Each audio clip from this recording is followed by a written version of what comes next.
Livingston, Phil Harris, Rochester, Dennis Day, and yours truly, Don Wilson.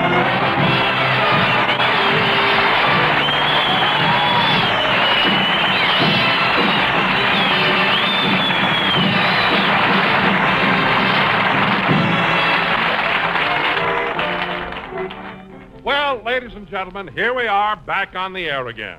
As you probably know, Jack recently returned from a USO tour in the Far East. So now let's go back and show you what happened the day our little star arrived home. Well, Mary, Jack will be here pretty soon. Yeah, and I'll sure be glad to see him, Don.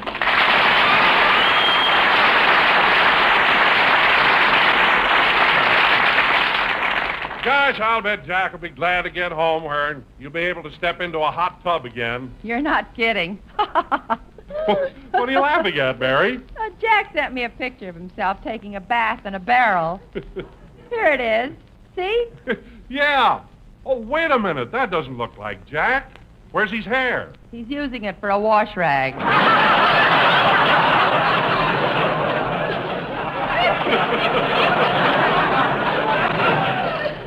Look. Yeah, that's Jack getting his back scrubbed and a shampoo at the same time. Don, Jack's plane is supposed to pull up at gate 4. Let's push in a little closer. Okay. You see, Chloe, I told you there'd be lots of excitement here at the airport. Oh, you're right, Clem. Why, I haven't seen so many people since MacArthur came through Calabasas. Yeah. Say, Clem, who is this fella you dragged me down here to see today? Jack Benny. Who? Jack Benny, the star of stage, screen, radio, and television. You ought to know him. He played the violin at your Aunt Pootie's wedding. Oh, yes, I remember. Instead of "Oh, Promise Me," he played the hot canary. That's the boy. Don, look. I think Jack's plane is coming in now. Control tower to pilot. Control tower to pilot. You are cleared. Pilot to control tower, pilot to control tower, Pan American special flight from Tokyo coming in for a landing. Mr. Benny, you can take your head out of my lap now. Thank you.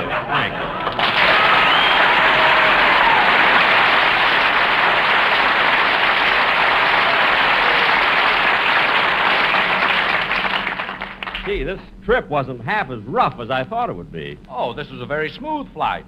And in just a moment, we'll be landing at the International Airport in Los Angeles. Control tower to pilot. Control tower to pilot. Here are your landing instructions. Go ahead. Weather clear. Ceiling and visibility unlimited. But don't let that throw you. This is Los Angeles.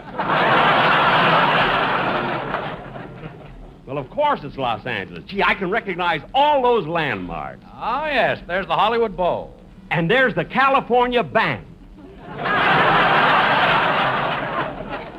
There's the Coliseum. Look, and there's the Bank of America. There's Westlake Park. And there's the Security Bank. And look, there's where they're building the Amalgamated First National. Oh, a new one! Gee, isn't this exciting? And now, Mr. Benny, we're coming in for a landing, so go sit down somewhere and fasten your safety belt. Okay.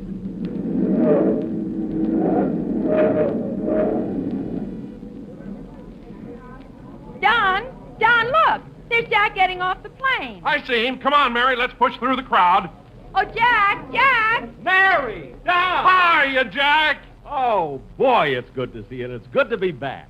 Pucker up, Mary. I'm going to give you a great big kiss. Oh, Jack, not in front of your friend. My friend? Yes, that man standing right behind you. He came off the plane with you. Oh, these people who follow celebrities. Look, mister, will you please beat it? I can. What? Remember when the pilot told you to sit down and fasten your safety belt?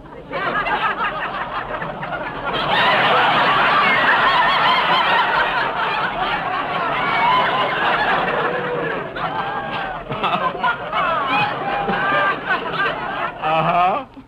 Well, you sat on me and tied my suspenders around you.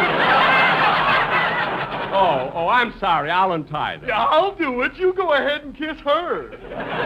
Thank you. Jack, I'm going out the main gate and hold a cab for you. Okay. Gosh, Mary, look at all these people at the airport. I wonder how many of them came down to see me. After all, I am a celebrity. Hi, Rube. Huh? Remember me? Oh, yes. How are you? Fine. I'd like you to meet my wife. How do you do? She ain't no Jane Russell, but she's my kind of woman. Well, it's certainly nice meeting. Jack, Don is waving at us. He's got a taxi. Okay, let's go. So long, Rube. So long. Goodbye, Miss Russell. Right over here, Jack. The cab's right here. Oh, here we are. Thanks, Don. I'll be glad to get home. Where to, folks? 366 North Camden Drive. Yes, sir. Just think. 10 hours ago, I was in Honolulu, and now I'm almost home. Well, Jack, don't you feel tired and worn out after that long trip? Yes, Don, but it was quite an experience doing those shows in Korea. We had a great show, too. There was Marjorie Reynolds, Benet Venuta, Frank Remley, June Bruner, Harry Kahn, Dolores Gay, and Errol Flynn. He was our chaperone.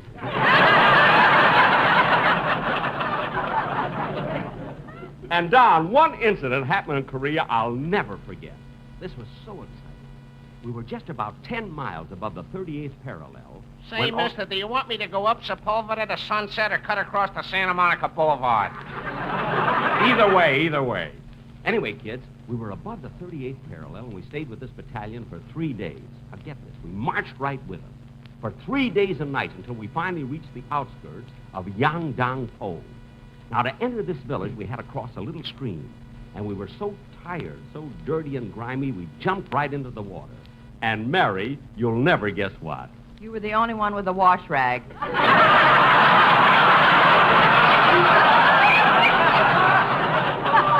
I was not.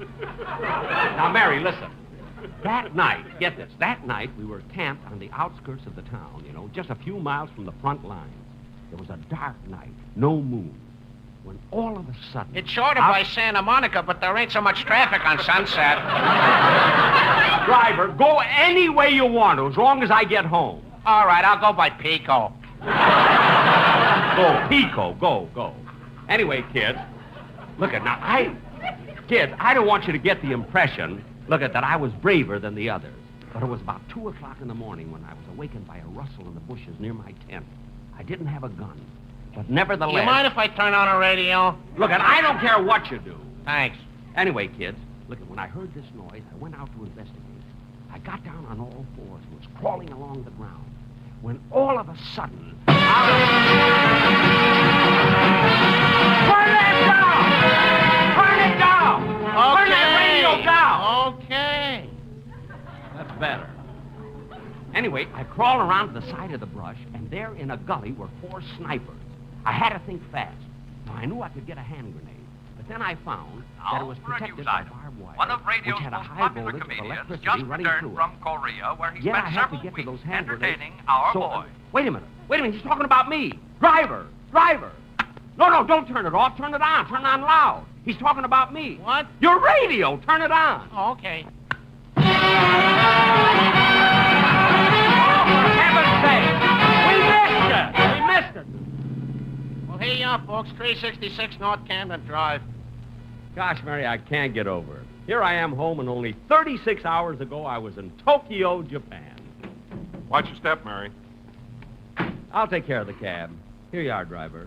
75 yen.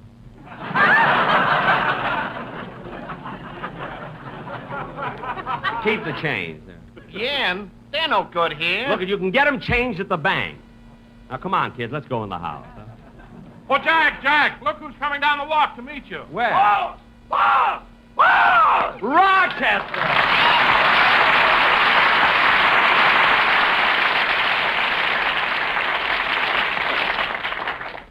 Doggone, boss, it's sure good to have you home. You really missed me, huh, Rochester? Yeah. All the weeks you were away, this old house was so lonesome. I'd go into the living room and see a big easy chair sitting there with no one in it, and I'd feel like crying. Gee. Trees outside were in bloom, but they didn't mean nothing to me. Oh, Rochester. Birds were singing, but I never could seem to hear them. The sun was shining, but I never saw it. Really, Rochester? Yeah, I never got up till 8 o'clock at night.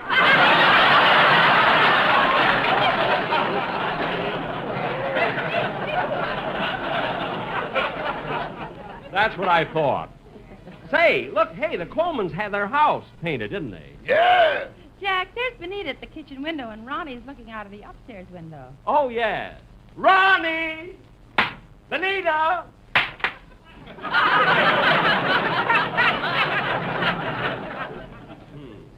I wonder if they're going to give a party for my homecoming. Could be they gave a dilly when you went away.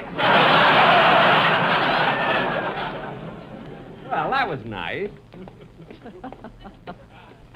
Oh, gosh. Home. Home, sweet home. Ah, the house sure looks good. Everything is just like I left it.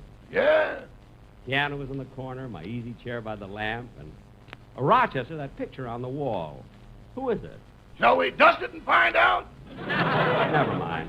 Look, kids, let's all sit down for a while. I just want to relax. Oh, say, Jack, I've been meaning to ask you. I presume that on your trip there were various times when you had the opportunity to meet some very important people. Don, I'm glad you brought that up. Now, I was in Tokyo when General Ridgway and his wife gave a big reception at the embassy. It was a thrilling occasion. Say, Jack, I've seen so many pictures of Mrs. Ridgway in the papers, and she seems so charming. How is she to talk to? Well, you see, I didn't get a chance to meet Mrs. Ridgway because she was so busy with all the women there. But the General Ridgway, what a guy. He was so friendly, so congenial. Really, you've never met anyone like him. Oh, then you met General Ridgway. Well,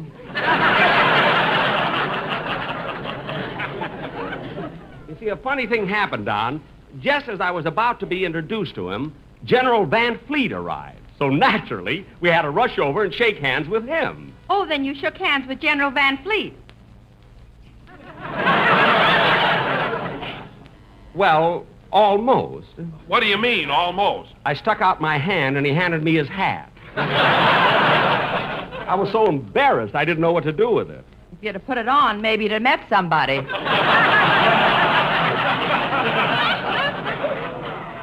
Met somebody? What are you talking about? Before the evening was over, I met a lot of people.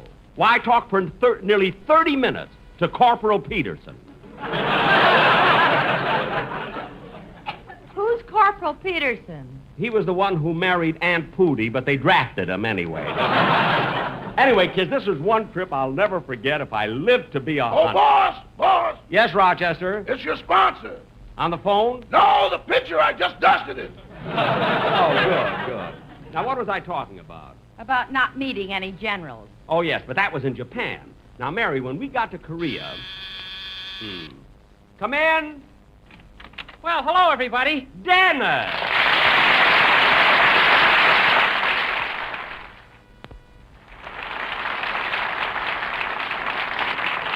Well, Dennis, how are you? Well, fine, Mr. Penny. Welcome home. Well, thanks, kid. Thanks. Gee, you look wonderful. Well, thanks. Turn around. Okay. Gee, you look even better that way.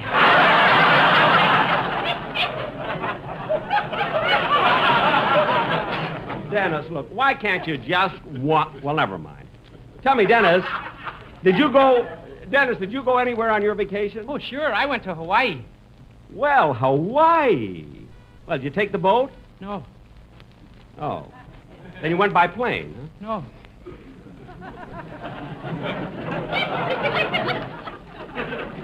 Well, Dennis, I'd like to hear the song you're going to do on the first program.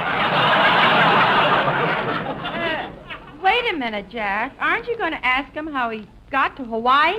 Not for $1 million. Sing, kid. Okay. That's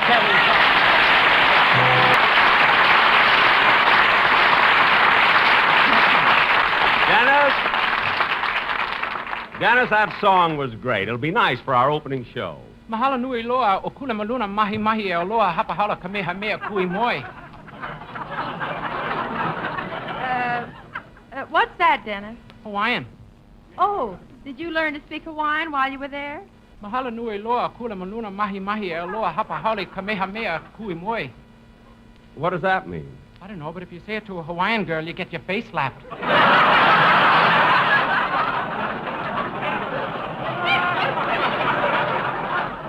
Oh, sure.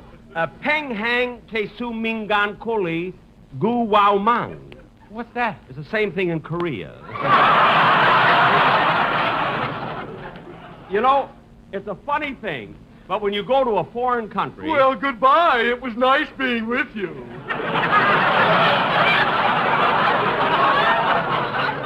Huh? I finally got the suspenders unfastened.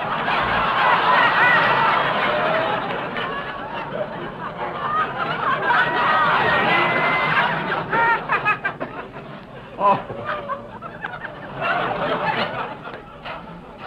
Oh. Well, goodbye. Goodbye. Goodbye, everybody.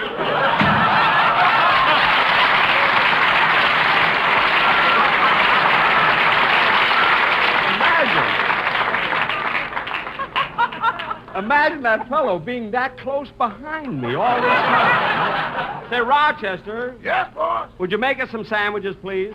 Oh, I'm sorry, boss, but there's no food in the house. No fool. Rochester, what happened to the money I left you when I went overseas? I'm sorry, boss, but that only lasted for 3 weeks. You know, a dollar doesn't go as far as it used to. How much did it leave you, Rochester? $1. Mary, stop looking at me. He was supposed to buy seeds and grow things. Do you think that the... Oh, Mary, I'm tired. Answer the door, will you, please? Oh, sure, Jack. Well, my truly, truly fair.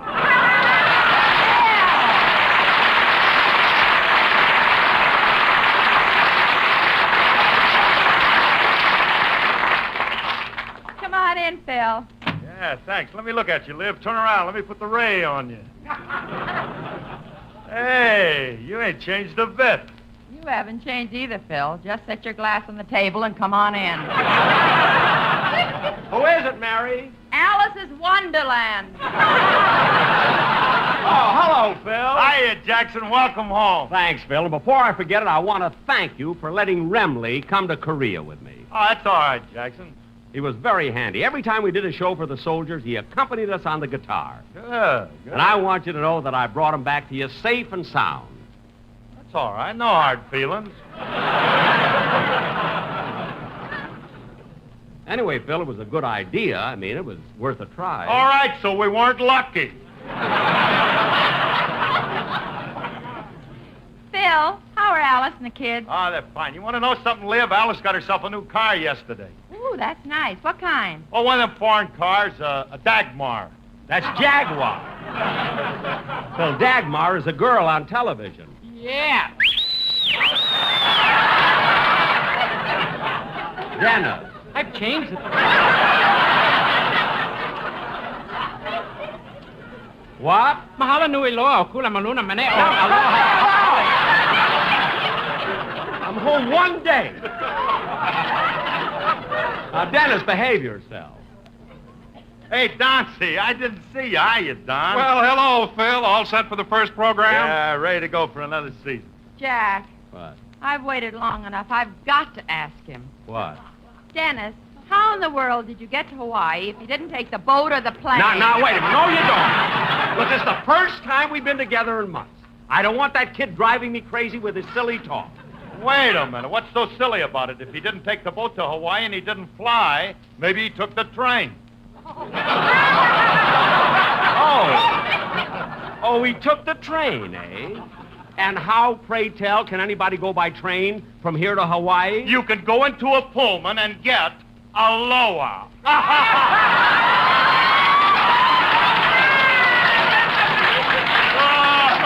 Hey, Dennis, when we made that up this morning, I told you that old man would take a snap at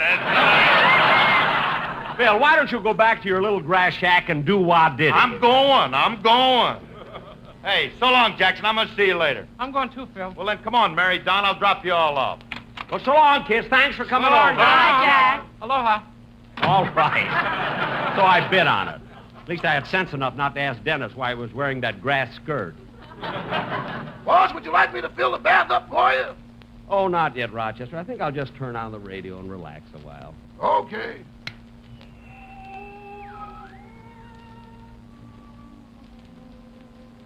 Ah. Say, boss, I might as well unpack your bags. Yeah. Yeah, go ahead, Rochester. Yeah, ba ba bo. Da da da. Da da da da da.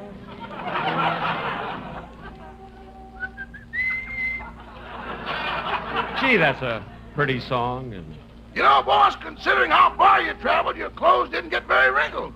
So I'll just hang them up and... Boss! Boss! what's the matter, Rochester? That thing in your suitcase!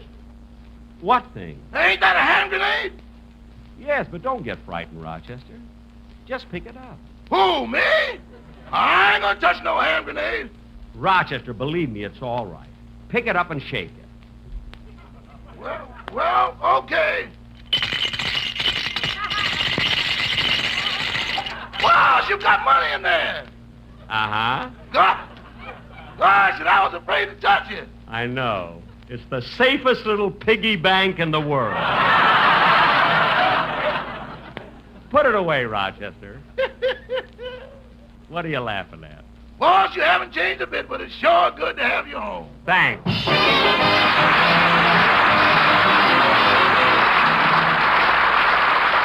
Good night, folks.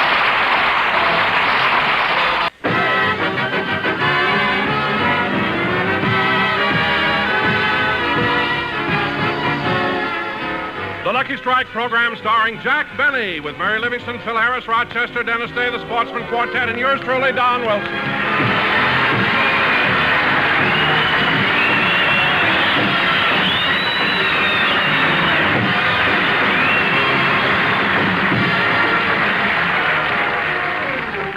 And now, ladies and gentlemen, it is with great pride that I bring you the star of our show. The man who was the inspiration for that beautiful ballad, Too Young. And here he is, Jack Benny.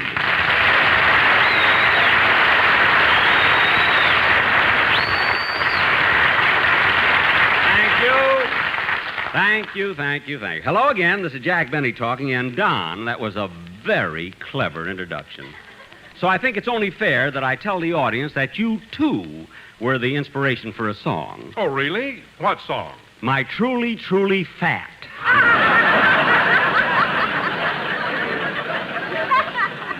Don, here it is, only the second program of the season, and already you had to give me a sarcastic introduction. Sarcastic? Jack, believe me, I didn't mean it to be. Oh, you didn't mean it to be, huh? Well, look, Don, we have a long show to do tonight, so let's not... Jack, if I had any idea that you would misconstrue what was meant to be a compliment, I certainly wouldn't have said it. Okay, let's forget it.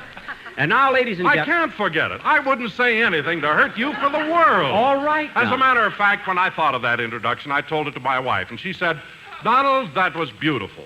I'm so glad you're not going to say anything to make that old goat unhappy.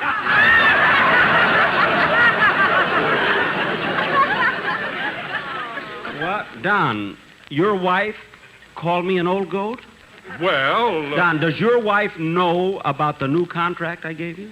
Well, yes, Jack, and it's not so different. I've always worked from week to week. Well, this year you're working from word to word. I can fire you between LS and MFT. Now go and sit down. Now, wait a minute, Jack. Huh? If you feel that my services are no longer needed on this program, just say the word and I'll go. Don, forget it. Sit down, will you? Ladies and gentlemen, tonight we're going to do a very...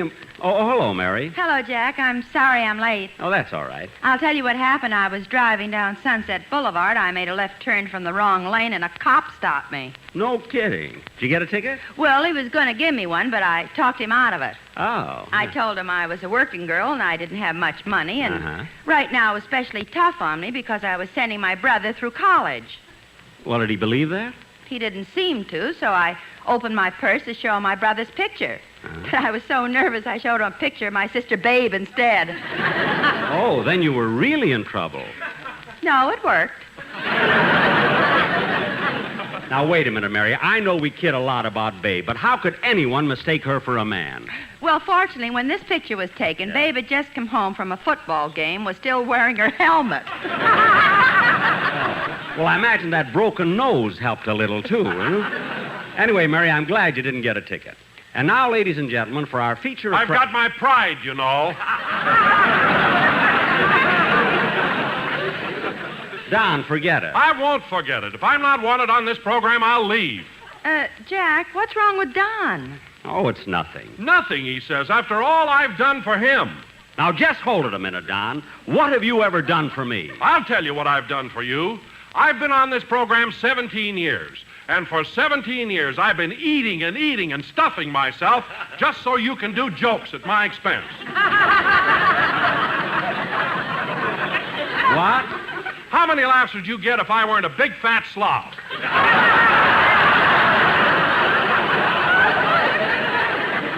Don Wilson, I've never called you that. Well, you've thought it many a time. Jack Benny, you ought to be ashamed of yourself. Ashamed of myself for what? I knew this whole thing would be twisted around where it would all be my fault. My mother hates you, too.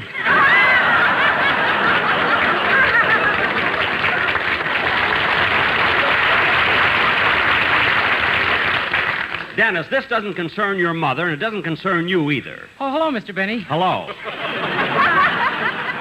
Now, this is just between Don and myself. Now, wait a minute, Jack. What concerns one member of the cast concerns all of us. Look, Mary, you can keep out of this, too. Now, wait a minute. You can't talk to Mary like that. Oh, I can't, eh? Well, let me tell you something. Hold it. Stop this bickering. We've got to stick together. We're still in radio. Phil, the whole thing is Don's fault. He not only gave me a sarcastic introduction, but now he tells me that I owe my whole career to him. That if he didn't eat and get fat, I would have no show at all. Well, Jackson, Donzy's got a point there. What? Look what I have to do to live up to the character you gave me. Look, Phil. Do you think I like to drink?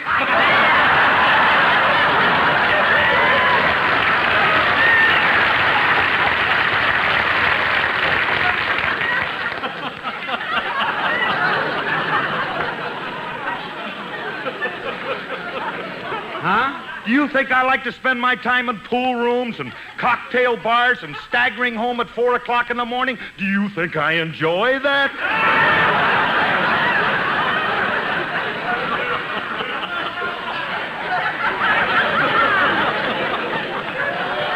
You know it better than I see. Now, Phil, let me get this straight. You mean to say you do all this just for my program? That's right. Well, then let me ask you something.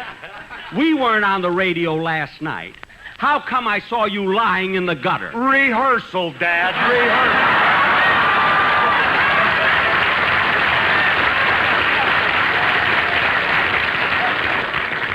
rehearsal. Well, Phil, in that case, I owe you an apology. Is there anything I can do to make amends?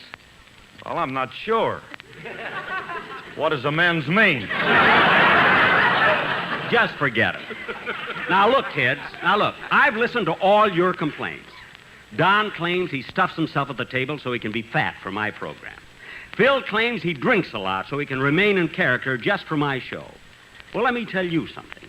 I make sacrifices, too, to get laughs. Do you think it's easy for me to be stingy and cheap?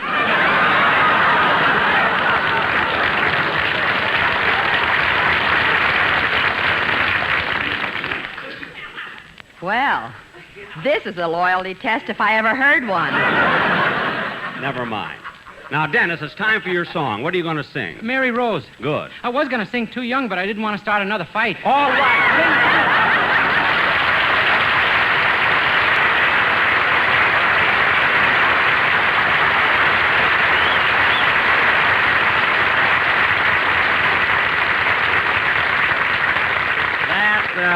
That was Mary Rose, sung by Dennis Day. And now, ladies and gentlemen... Well, that's certainly a fine way to start a season. What? I just sang a song and you didn't even compliment me. Look, Dennis, I don't have to compliment you every time you sing a song. After all, you're getting paid, aren't you? No.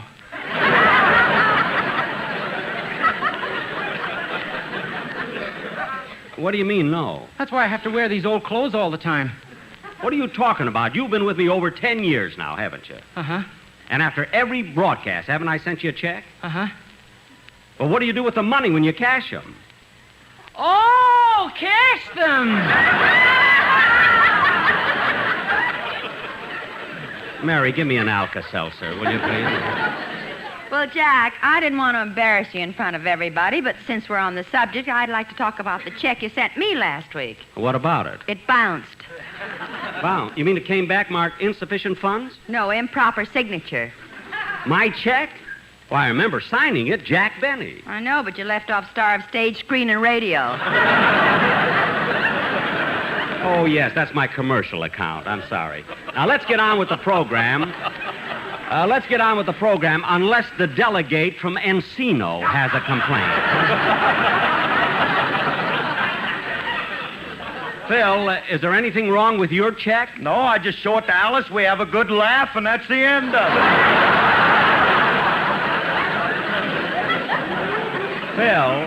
Phil, Alice can laugh at Glenn McCarthy's checks.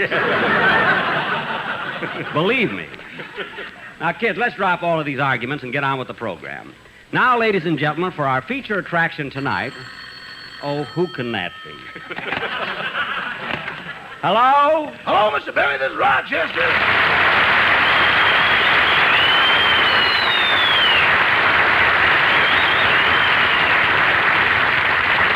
Rochester, I'm just ready to do a play. What do you want? Well, boss, don't get mad, but I broke one of your golf clubs. Rochester, you had work to do. Why'd you go out and play golf? I didn't go out. I used them to clean the house. Now, that's ridiculous. How could you clean house with golf clubs? Easy. I wrapped rags around the driver and used it to mop the floors. What? I did the kitchen in 4 strokes, the pantry in 5. I had trouble in the hall, but coming through the den, I was 3 under par. Well, if there's any way of making play out of work, you'll find it. I'm surprised you didn't try this little trick of yours in the living room. Oh, I wanted to, but that dust on the piano is worse than a sand trap. That I know. It's your fault, too. Now, Rochester, put away my golf clubs. Rochester, honey, hang up that phone and let's finish the game.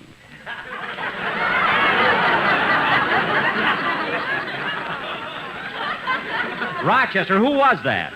My caddy.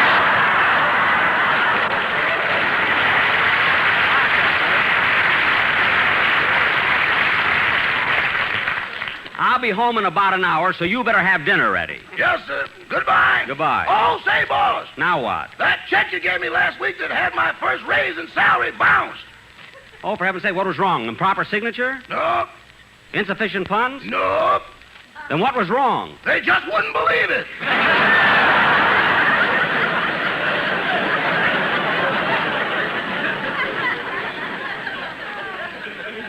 Oh, well, we'll have it notarized. Don't worry. Goodbye. Goodbye.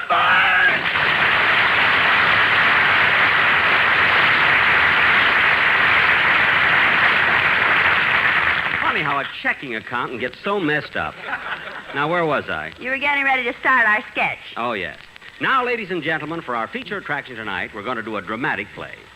Our version of Warner Brothers' great Technicolor production, Captain Horatio Hornblower. Now, in this sketch, I will play the part of Captain Horatio Hornblower. Naturally. Now, Mary, you're going to play the part that Virginia Mayo played in the picture. Oh, Lady Barbara. That's right. And towards the end of our sketch, you're delirious with yellow fever. And while I'm nursing you through your crisis, you fall madly in love with me. I bet I know why. Why? While I was delirious, you looked like Gregory Peck. Thank you. Anyway, you're Lady Barbara, and you were sent on a special mission by the Duke of Wellington. Hey, he's got a great orchestra. That's Duke Ellington.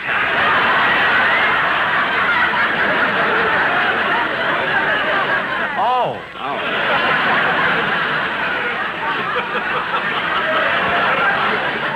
Now, Phil, Phil, you're going to be the first mate, and Don, you're going to play the part of an admiral. Well, an admiral. That sounds real important. It is, Don. You're going to be one of the biggest admirals. You have a 19-inch screen.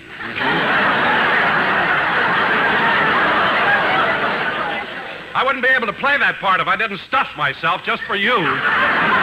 Look, Don, don't do me any favors. I'll change that part. You'll just be a member of my crew. And finally, we come to you, Dennis. It's about time. Dennis, you're going to play the part of El Supremo. El Supremo. Yes. He's an unscrupulous, power-mad, ruthless, bloodthirsty cutthroat who'll stop at nothing to get what he wants. Gee, that's my agent. No, El Supremo happens to be a Spanish rebel. Now, Don, set the scene for our play, will you? Okay. Ladies and gentlemen, our version of Captain Horatio Hornblower.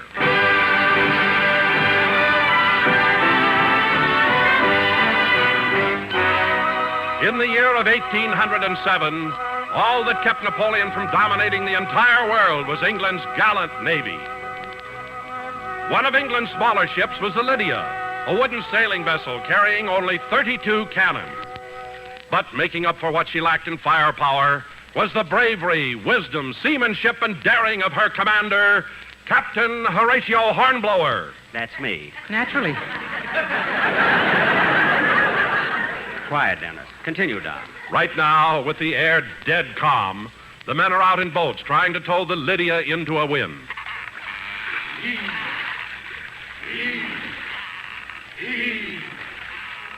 Look at those men. Well might Napoleon fear the likes of them. They've gone without fresh fruit for a year, without bread for 7 months, without water for days, and for 6 whole weeks, they haven't heard "Come on to my house."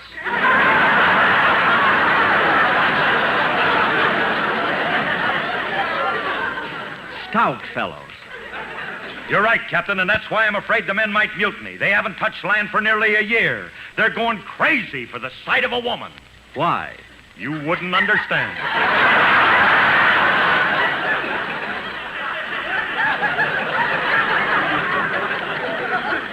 I wouldn't? Naturally. Well, look, man, hark. A breeze. By the great horn spoon, we whistle up a wind. Call the men back to the ship, Wilson. Aye, aye, sir. Back to the ship, men! Look out, Wilson. Don't get too close to the edge or you'll... Man overboard! Good. Look, Captain, he's swimming for it. Come on, Wilson, just a few more strokes and... Captain, look at that man-eating shark. Yeah. Look at that man eating that shark. Good man, Wilson. Stout fellow. I'm only stuffing myself for you! Never mind. Climb aboard, Wilson. Captain Hornblower, look. There's a ship off the port side. Let me take a look at it. Hand me your glass. Here you are, sir. Not that one, the one you looked through. That's better. What does she look like, Captain? She flies the French flag, but she's no man of war. She'll soon surrender. Mate, fire a shot across her bow. One shot across the bow. Fire!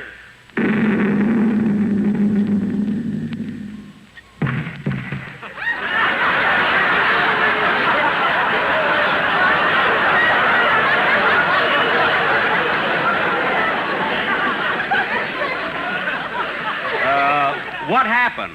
The wind was against us.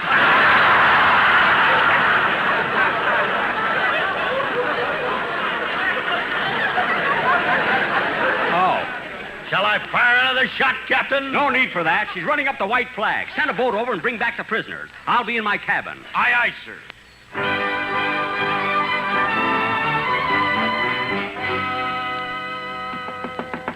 Come in. It's me, sir. I have the captain of the French ship. And, sir, they had a woman passenger aboard, so I brought her, too. A woman, eh? Well, bring the captain in. I want to question him first. Naturally. You stay out of this. Bring him in, mate. Come on, in with you. Get in. Are you the captain of that French ship? Oui.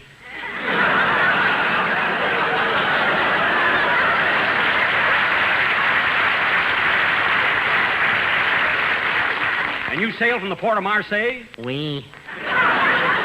And you're carrying a woman aboard? Oui. What does a woman look like? Wow.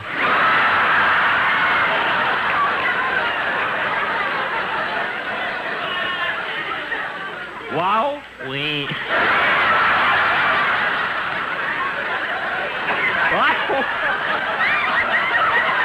I won't bother with him. Throw him in irons. I'll question the woman. Where is she? Right outside, sir. Oh, there she is. I'll talk to her. Mademoiselle, je vante parler avec vous? Hello, Captain. Wait a minute. You speak English. I am English. What's that? Captain, you better get her ladyship below decks. The men are becoming unruly. All right. Don't worry, your ladyship. You're safe with me. Naturally.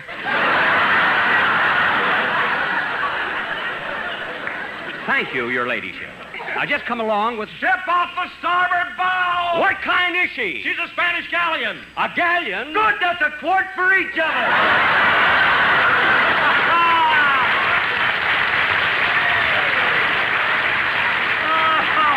Oh, here as many brave hearts are asleep in the deep, but you're awake every minute, Last year, by this time, he'd be gone already. All right, men, clear the decks for action. Wait, Captain. The Spaniards are putting out a small boat. Yeah, and look, standing in the prow is El Supremo. And El Supremo's boat is alongside us. Mate, prepare to fire a salute in El Supremo's honor, and be ready to pipe him aboard. Aye, aye, sir. Guns, fire! Company, attention! In honor of El Supremo! Pipe them aboard!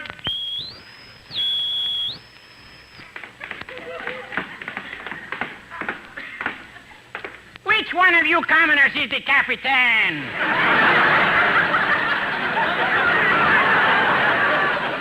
I am El Supremo. When you saw me approach, you fired an 11-gun salute. That's right. I hope you liked it. Like it, pig, I am insulted. I am El Supremo. I am accustomed to a 23-gun salute. But El Supremo, I can only use 11 guns. But you have many more. What are you doing with the rest of the guns? I'm making puffed rice. It's awfully good with the... Quiet, commoner. One so lowly as yourself does not speak direct to El Supremo. If you have anything to say, discuss it with my Prime Minister over there. Yes, sir. Excuse me. Are you El Supremo's Prime Minister? Si. Is it true that he holds his prisoners for ransom? Si. And is the ransom 1,000 bushels of beans? Si. What kind of beans? Soy.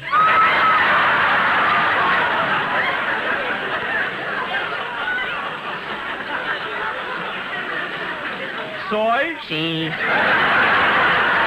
Wait a minute. Haven't I seen you before? Si. Where? A few minutes ago, I was the French Capitan. The French captain? Oui. We? Si. Wait a minute. This doesn't make sense. How can you be a French captain one minute and a Spanish prime minister the next? I'm also a woodpecker. What? Well, that does it. You ruined the whole thing. I'm going to finish this sketch. I'm going home. That's all, folks.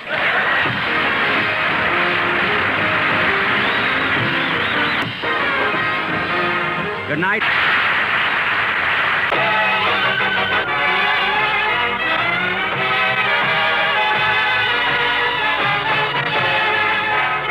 The Lucky Strike program starring Jack Benny with Mary Livingston, Phil Harris, Rochester, Dennis Day, and yours truly, Don Wilson.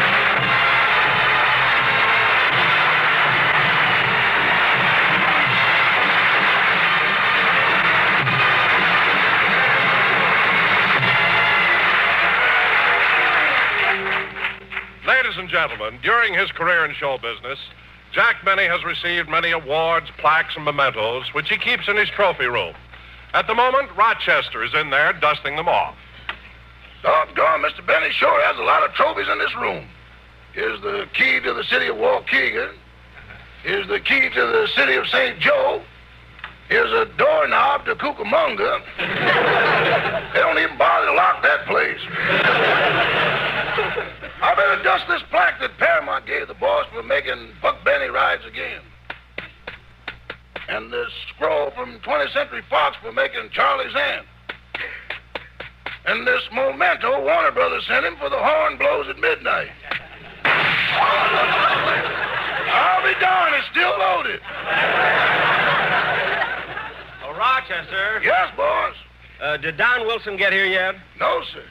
Oh, Don, he was supposed to bring the Sportsman Quartet over early and let me hear the commercial. What's your hurry, boss? Well, I gotta leave. I've got an appointment with a music publisher about my song. You still got a lot of confidence in that number you wrote, haven't you? Well, why not, Rochester? It's a great song. And what a title. When you say I beg your pardon, then I'll come back to you.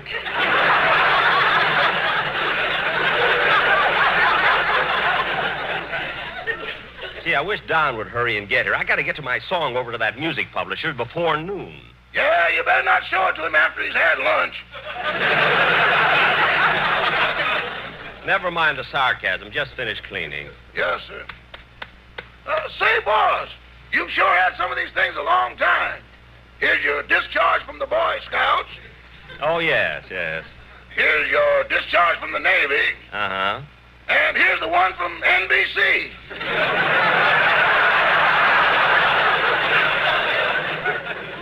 Yeah, an usher handed it to me while I was running east on Sunset. Now, Rochester, while I'm gone this afternoon... Coming! Never mind, that's Mr. Wilson. I'll answer the door. Hello, Jack. Oh, Mary, I was expecting Don Wilson. He was supposed to be here half an hour ago. Well, Don's probably having trouble with his car again. You know, it's always breaking down. Oh, something wrong with the motor? No, he just sits in it and keeps breaking down. Mary, why don't you stop with those breaking down jokes and come on in, will you? Jack. What? I happened to be in the neighborhood, so I just thought I'd drop in. That's nice, Mary. I'm glad you did. And, Jack, I got a letter from Mama this morning. Oh, a letter from your mother, eh? Well, what does the Dagmar of Plainfield have to say? Here, I'll read it to you. I love letters to your mother. My darling daughter, Mary, just a short note to let you know we are all well and hope you are the same. Well. The weather here has been changeable, and last week we had a thunderstorm, and lightning hit the barn. No damage except that the cow now gives Shama yogurt. Gosh. Mary, dear, you wouldn't recognize your father now, as all his teeth are gone. But it's his own fault. I warned him never to fall asleep in the subway where there are pickpockets. Your father should be more careful, Mary. The reason Papa was... You think your mother is so funny, don't you? The reason Papa was carrying his teeth in his pocket was because he bet on the Giants and didn't feel like smiling. You know, Leo DeRocha would be happy to meet your father. What a pair, lippy and gummy. Well, so much for your father. Now for a few words about your sister, Babe. Oh, boy, this is the part I live for. Get a load of this, Mert. Go ahead. Babe is very happy that she took that job this summer as a lifeguard because it resulted in her getting a steady boyfriend. Oh. He's a nice little fellow named Morton, and they started going out steady when Babe rescued him from drowning. He's kind of small, but you ought to see the one that got away. Mary, you didn't tell me she was a lifeguard. I didn't even know she could swim. Oh, certainly, Jack. Babe's a regular mermaid. Oh, yes. It's a shame the wrong half looks like a fish.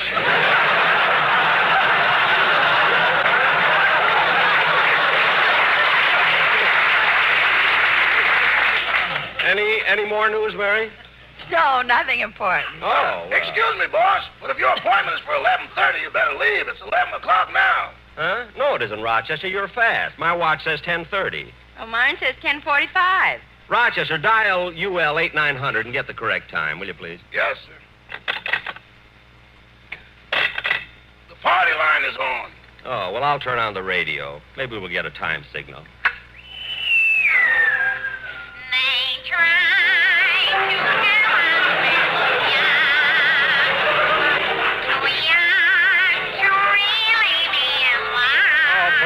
Sake, is she still on?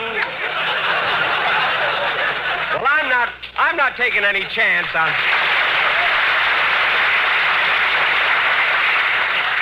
See, if that song is a hit, imagine what mine will do. Anyway, I'm not taking any chance on being late. If Don thinks I'm going to wait here for him and miss my appointment, he's crazy. What appointment? I'm going to a music publisher to see if he'll publish my song.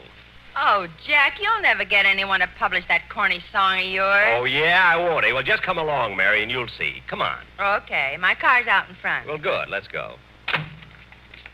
You know, Mary, the publisher's office is in Hollywood, so it won't take us very... Josh! Oh, gosh, I'm glad I didn't miss you. Well, it's about time you got here. Oh, I'm sorry I'm late, but on the way over here, I had an accident. I ran into a truck and turned it over. Oh, my goodness. Was your car damaged much? I was walking. Never mind, Don. I can't wait now. I've got to go to the music publisher. And we better hurry or we'll be late. Yeah, so long, Don. Well, so long.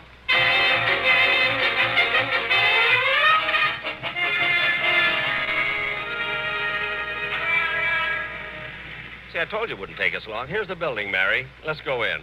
Well, what floor is the music Hey, publisher? Livy, Jackson, what are you doing in Hollywood? I got some business here upstairs. What are you doing here, Phil? Oh, I just came from my doctor's office. Your doctor? Is there anything wrong? Yeah.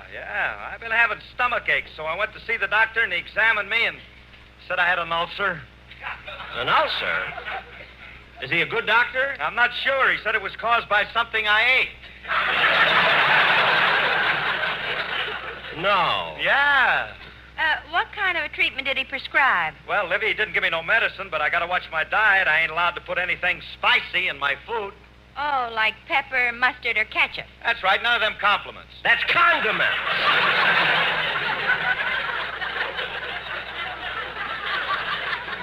Compliments. A natural mistake for a chap who's been getting them all of his life.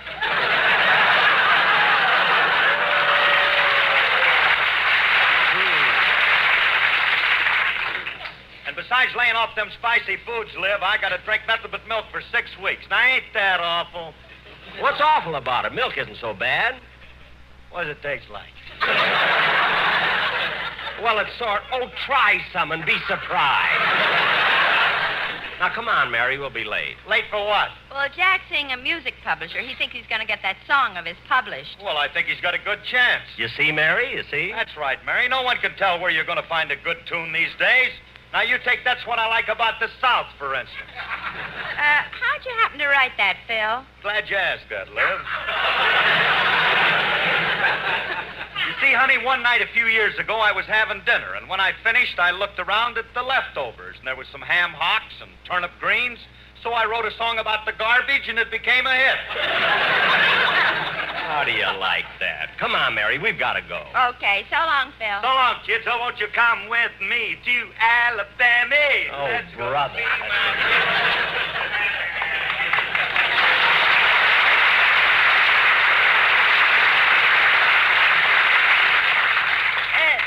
Say, Jack, did you notice how Phil was dressed so neat with a tie and a carnation in his lapel? I wonder why. Mary, don't you know this is National Wine Week?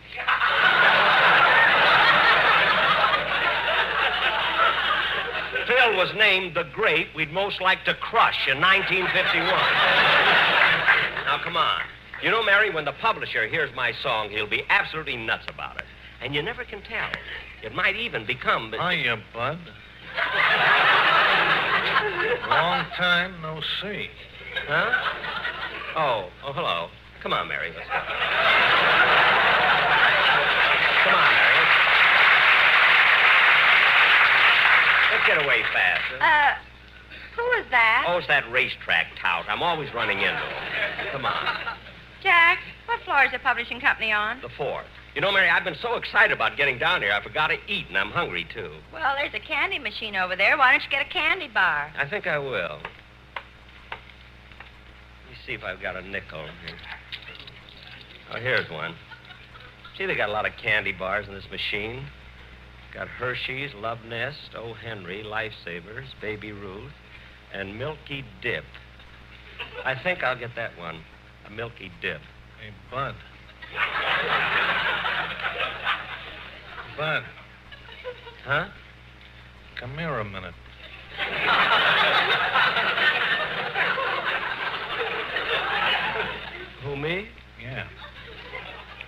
you doing?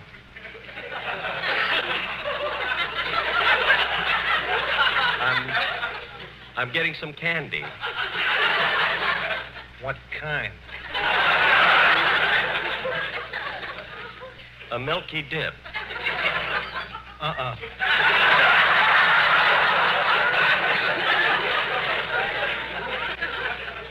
What? Get a Hershey bar. Why a Hershey bar? In this hot weather, nothing runs like chocolate. But look, I want a milky dip. Milky dip hasn't got a chance. What are you talking about? Milky dip not only has chocolate on the outside, but it has cream in the center. That's what'll give you the trouble. What? Cream is hard to handle unless you whip it.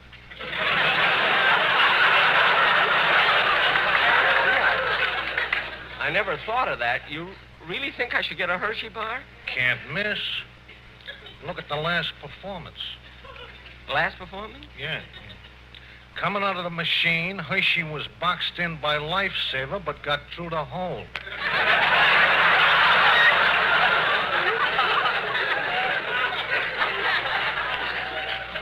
Really? And Lifesaver was the flavorite. Well, I don't know. Wait a minute. I know what I'll do. I'll get an Almond Joy. Why Almond Joy? Because in the package there are 2 bars, and I can eat them as an entry.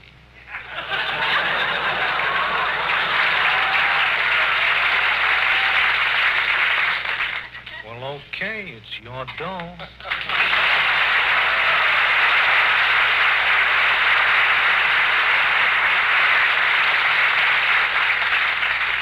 Fellow drives me nuts. Now, let's see. Where's my nickel? Oh, here it is in my hand. I think I'll... Wait a minute, this is only half a nickel. Oh, no, it's bent. I wish I wouldn't hold my money so tight.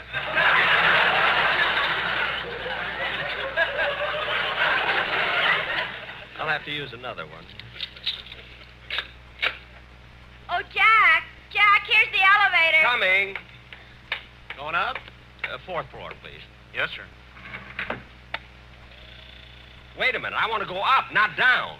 Oh, gee, I was going down, wasn't I? Yeah.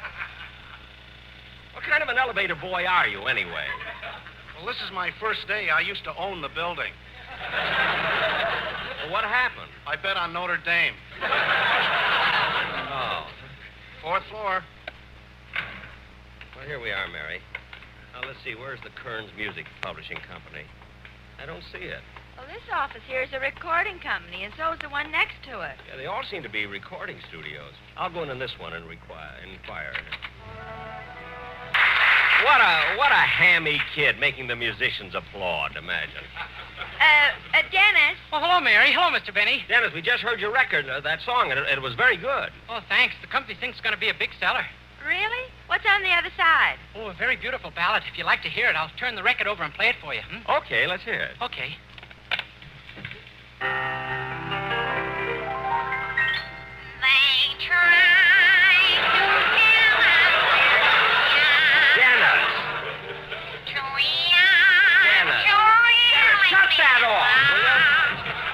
You would make a record with her. Now, look, Dennis.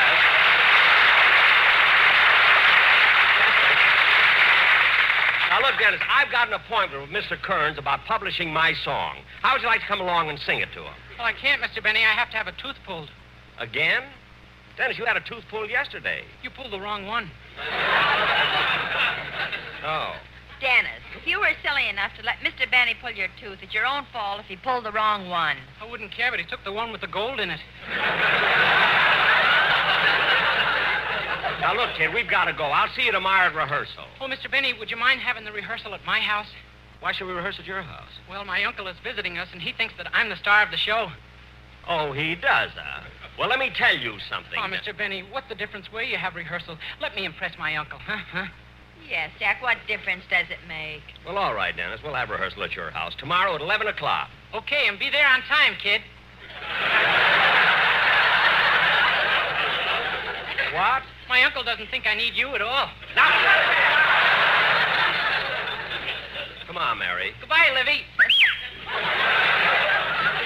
So long, boss. Mary, don't encourage him, will you? Now, let me see. It's supposed to be the last door here. Oh, there it is. The Kearns Music Publishing Company. Jack, how did you get an appointment to see Mr. Kearns? Oh, it was easy. Come on, let's go in. May I help you? Yes, I phoned this morning, and I was given an appointment to see Mr. Kearns. Your name, please. Cole Porter.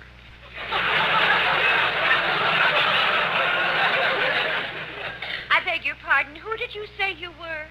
Cole Porter. Well, I'm afraid I don't understand. Mr. Porter just left here 10 minutes ago. Well, I'm back. You certainly aged in those 10 minutes. Never mind. Just tell Mr. Kearns that Cole Porter is here. Yes, sir. Who is this with you? Irving Berlin. Mary, please. Now, miss, tell Mr. Kearns we're here. Yes, sir. Yes? Mr. Kearns, Cole Porter, and Irving Berlin are here to see you. Well, send them in. Yes, sir. And, Mr. Kearns, if you should want me, I'll be at the Cedars of Lebanon Hospital. What? Well, my doctor warned me, but I didn't know it would happen this suddenly. What are you talking about? You'll find out. You may go in now. Thank you.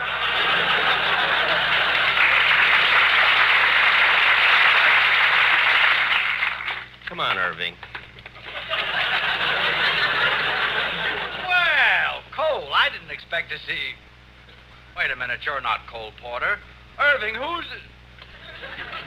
I mean, who are you? Now, Mr. Kearns, Mister, don't get excited. I just had to get in to see you. You see, I wrote a song, and I want you to listen to it. Well, I happen to be a very busy man. I have no time to fool around, so please take your song someplace else. Well, if that's the way you feel about it, I certainly will. Come on, Irving. I mean, Mary, let's go.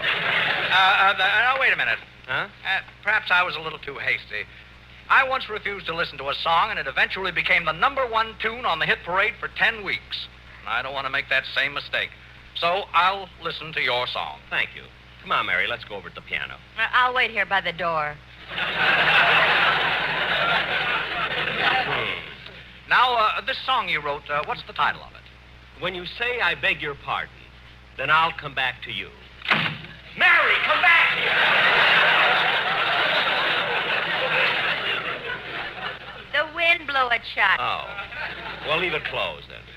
Please, may I hear your song now? Yes, sir. When you say I beg your pardon, then I'll come back to you.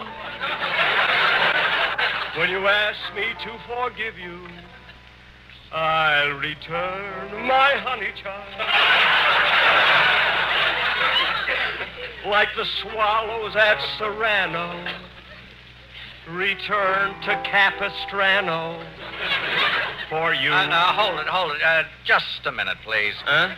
Did you say like the swallows at Serrano? Yes. Well, where in the name of downbeat is Serrano? Well, Serrano is a little town in Italy. Well, what are the swallows doing in Italy? Oh, for heaven's sake, everybody picks on that. Well, answer me. What are the swallows doing in Italy? Look, mister, if a man can wait around in a swamp for 20 years yelling, Chloe, I can have the swallows make one lousy trip to Italy.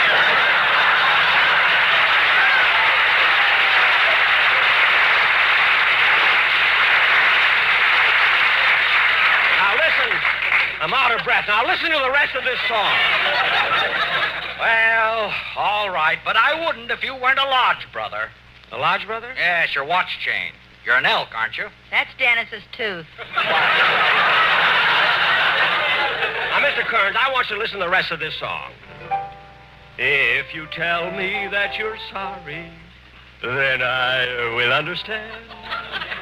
Neath the harvest moon, we'll pledge our love anew. So, my darling, though we've parted, come back to whence we started. Whence? Yes, whence. That's That's a poetic term for where. But anyway, Mr. Kearns, the music is the important thing. With your influence, you could get that melody on the hit parade. I couldn't get that melody on a good humor truck. Oh, yeah? Yeah, and I don't want to hear any more of your songs, so get out of my building. Your building? I've been on SMU. Oh, well, come on, Mary. I'll get this song published if I have to do it myself.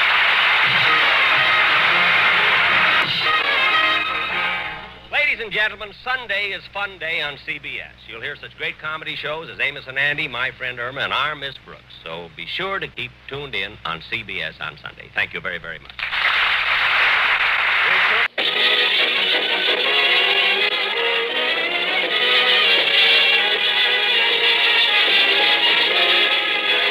The Lucky Strike program starring Jack Benny with Mary Livingston, Phil Harris, Rochester, Dennis Day, and yours truly, Don Wilson.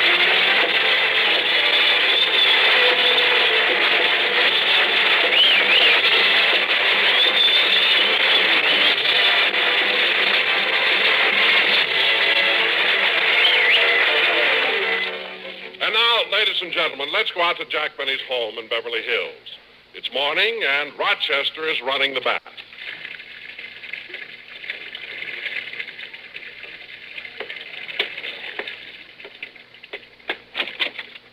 Oh, boss. Yes, Rochester. The tub is ready. Gee, I hope the water isn't too hot. Oh, no, it's just right. I tested it with my elbow. Did you put in the lavender bath salts like I told you to? Oh, yes, a whole box. And also 2 packages of that stuff that makes bubbles. Good, good.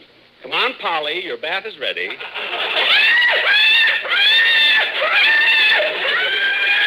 Oh, for heaven's sakes, we go through this every time. Come on now, Polly, you've got to take your bath. Now, Daddy had Rochester put lavender bath salts in it. And that stuff that makes millions of bubbles. Well, what do you say?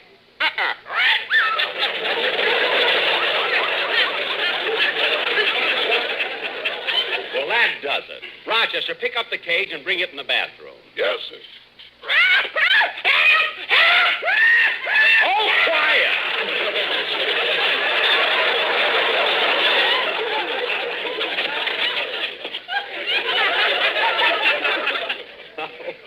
Now, Polly, look, set the cage up on the sink, Rochester. Yes, sir. Now, Polly, Daddy, you'll open the little door and you dive right in the tub. Polly, stop whimpering and dive already. I can't understand it. I thought sure Polly was over her fear of water. Yeah, especially after all that money you spent taking her to the psychiatrist. It cost me a fortune. I took Polly to that psychiatrist's office every afternoon for 2 weeks. Maybe I shouldn't have stopped her treatment so soon. Well, why did you? I had to. Nothing looks sillier than a parrot lying on a couch.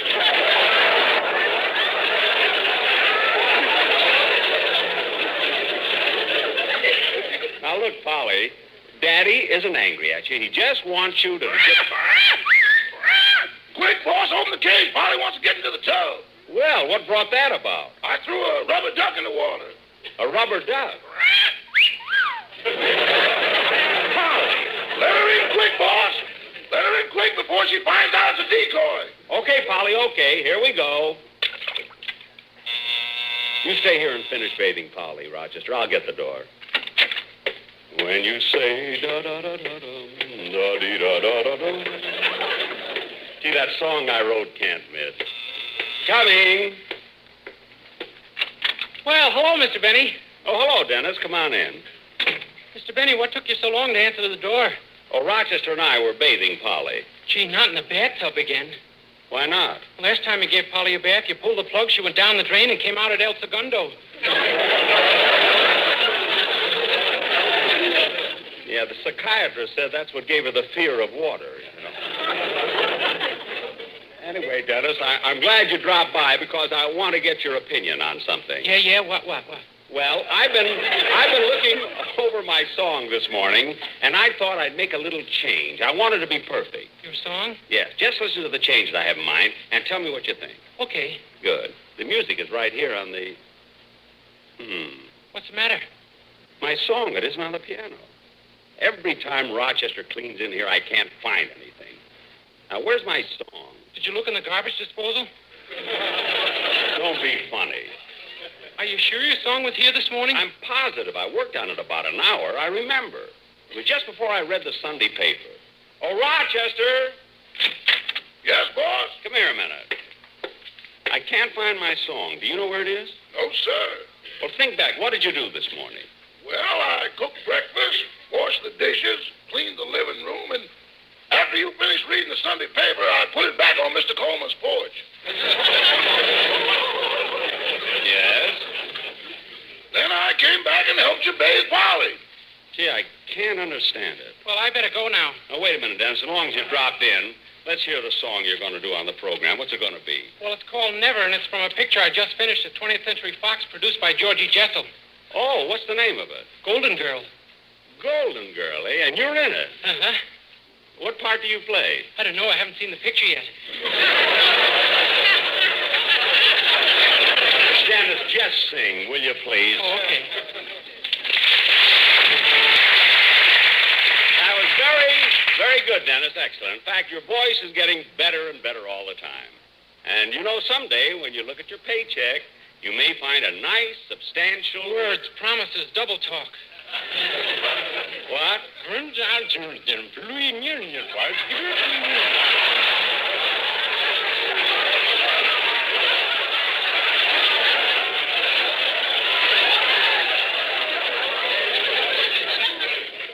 Dennis. What did you say? Oh, nothing. I swallowed my gum. Oh. Well, Dennis, the next time Oh, Rochester! Never mind, I'll get it in the den. Hello? Hello, Mr. Benny. This is Mr. Kitzel. Oh, Mr.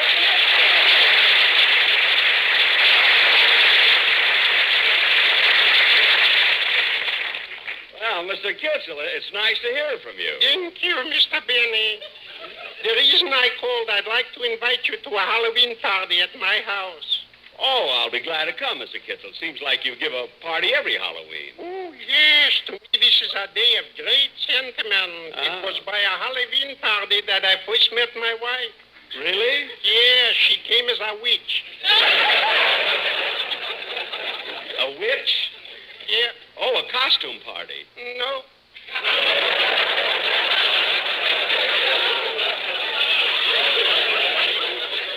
Mr. Kitzel, you mean... Unfortunately, yes.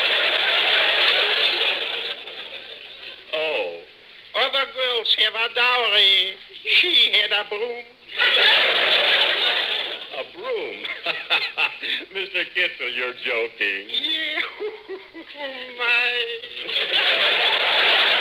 Well, thanks for inviting me, Mr. Kitzel. I'll see you Wednesday night. Good, but don't come too early.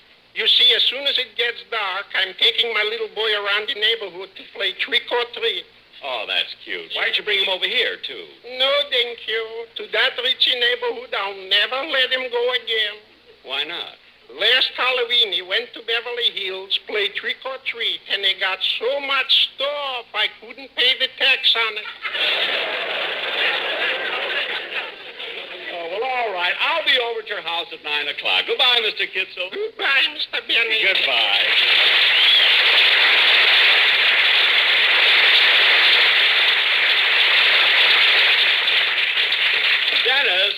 Dennis, I was just talking to... Oh, hello, Phil. When'd you come in? Just a minute ago. Hey, Jackson, that wasn't Alice on the phone, was it? No. Look, if Alice calls, don't tell her you saw me. Why? Well, what's the matter? I want to lay low till she cools off. No kidding, Phil. Are you in trouble? Believe me, Jackson, if I didn't need the money, I wouldn't have done it. Phil, what did you do? I played gin rummy with my kids and won $40.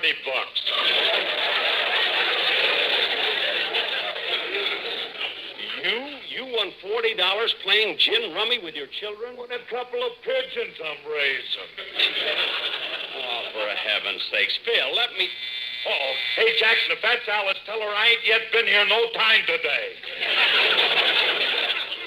You ain't yet been here no time today? Yeah, tell her. I will, Phil. I may phrase it differently, but I'll tell her. Coming. Oh, hello, Jack. Hello, Don. Well, you've got the sportsman with you, too. Come on in, fellas. Oh, Jack, there's something I want to talk to you about. Well, if it's about Phil, he ain't yet been here. No time today. You all. Now, what's that? I don't know, words, double talk. Forget about being a songwriter, Jackson. Ain't it enough that the Maybelline Company named you Blue Eyes of 1951? What? That's what it said in this morning's paper. Today's paper? Well, this I have to... Oh, darn it. Rochester's already put the Sunday paper back on the Coleman's porch.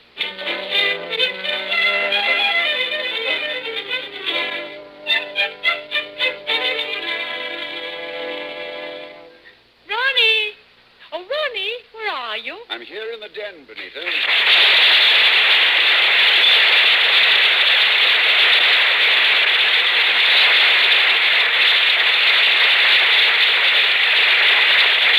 Oh, playing a little solitaire, huh? Yes, and I've almost got it beat, too. Well, you won't finish it. You said the same thing last night, and you were right. How did you know? The Queen of Spades is missing. You'll find a new deck of cards in the... I beg your pardon, Mr. Coleman. Yes, Sherwood? I brought in the Sunday paper. Oh, thank you. Well, now, let's see what's new.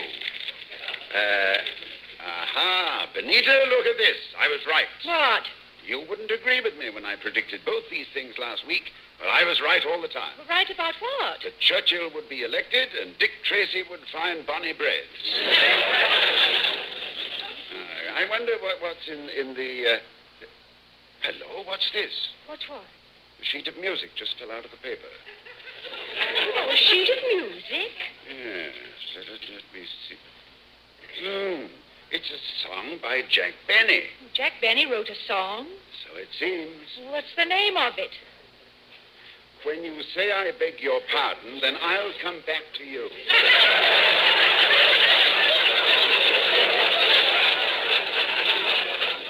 Oh, I say, now, really.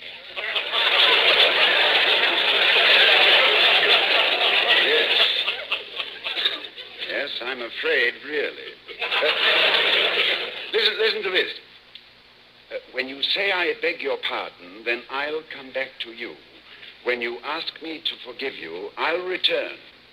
Like the swallows at Cyrano, return to Capistrano, for you my heart... Ronnie? Yes? I'm not sure I heard correctly. Was that like the swallows at Serrano return to Capistrano? That's what he wrote. That's what the man wrote. He wrote that.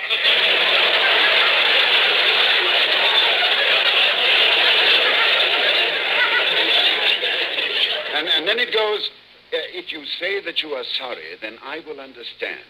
'Neath the harvest moon, we'll pledge our love anew. Oh, Ronnie, you're joking. Anita, I was never more serious or more nauseated in my life. Listen to the rest of it. So, my darling, though we've parted, come back to whence we started. When? Yes, Jack has a footnote on the bottom saying, yes, whence it's the poetic form of where. Now, just let me finish this.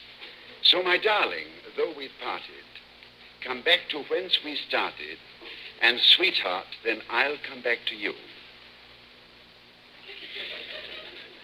This is the lousiest thing I've ever heard.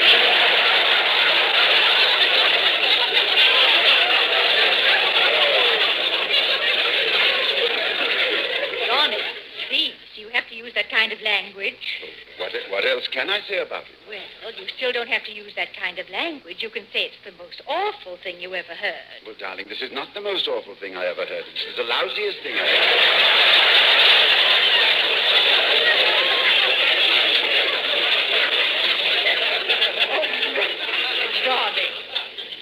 Well, imagine, so, my darling, though we've parted, come back to whence we started. I wish he'd bring our lawnmower back from whence he got it.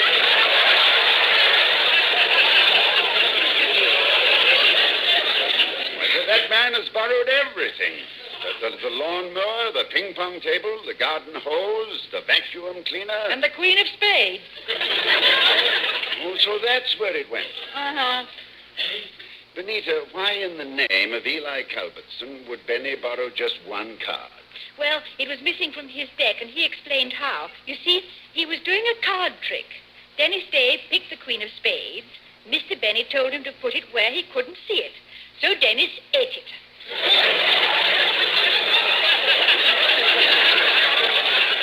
Dennis Day. I have a great affection for that lad. I understand he drives Benny crazy.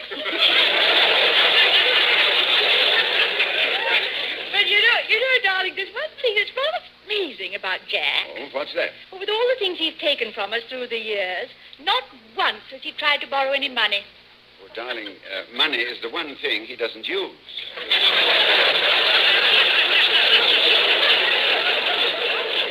He doesn't use it? Well, what does he do with his money? He gets it, counts it, caresses it, and buries it. Sometimes that Benny gets me so mad that... I beg your pardon, sir. Yes, what is it, Sherwood? If I'm not intruding, I'd like to say something about Mr. Benny's borrowing. The floor is yours. With this subject, the more the merrier. Well, do you remember in September when he gave that big party at his house and came over and borrowed me? Oh, yes, Sherwood. You never did tell us about that party. What happened? Well, it was a rather interesting experience, especially serving dinner to Dennis Day. For dessert, he insisted on pie a la mode. Imagine pie a la mode. Well, that's not too odd, Sherwood. Here in America, lots of people have ice cream on their pie. On chicken pot pie?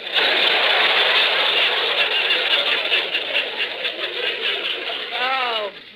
Strangely enough, that was all he ate. Well, he probably wasn't hungry after eating the Queen of Spades.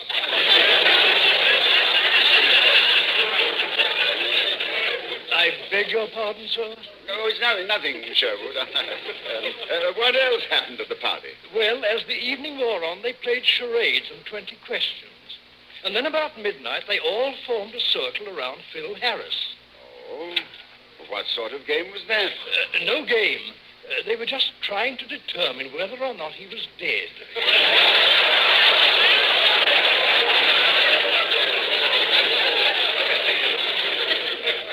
Will you be needing me any further, sir?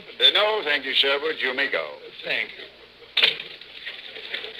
What are you doing, Benita? I'm just looking at the theatrical section.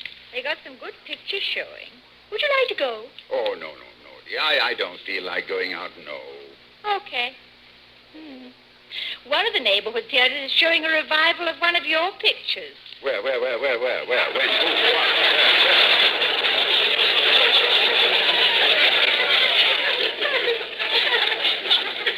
Just teasing you.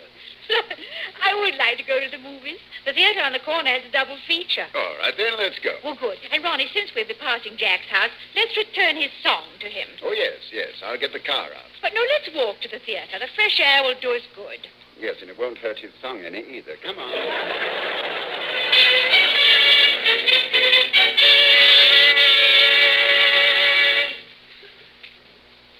Well, Ronnie, don't just stand there. Ring the doorbell. Oh, all right.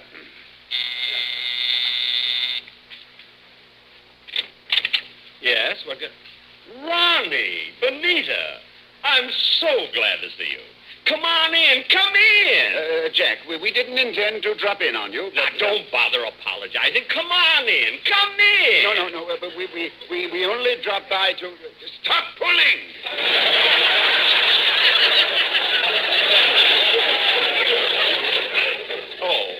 I'm sorry. Jack, we only wanted to return your song. We found it in our morning paper. My song? So that's where it was.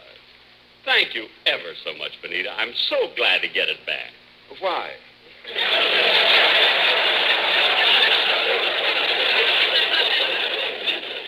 What? Ronnie. Oh, yes. Yes, I imagine you would be glad to get it back. Well, I sure am. Well, Jack, we have to be running along. No, Ronnie, now, don't go yet. But, Jack, we were on our way to see it. I won't take no for an answer. Now, you must come in and visit. After all, I haven't seen you for so long. So long.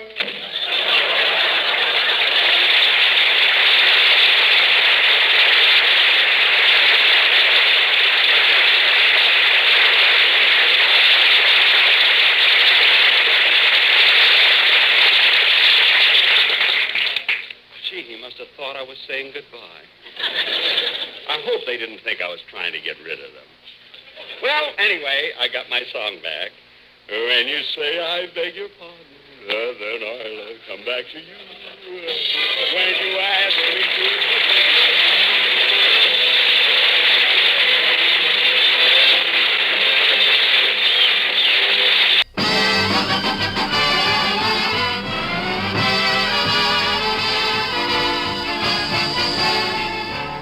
The Lucky Strike program starring Jack Benny with Mary Livingston, Phil Harris, Rochester, Dennis Day, and yours truly, Don Wilson.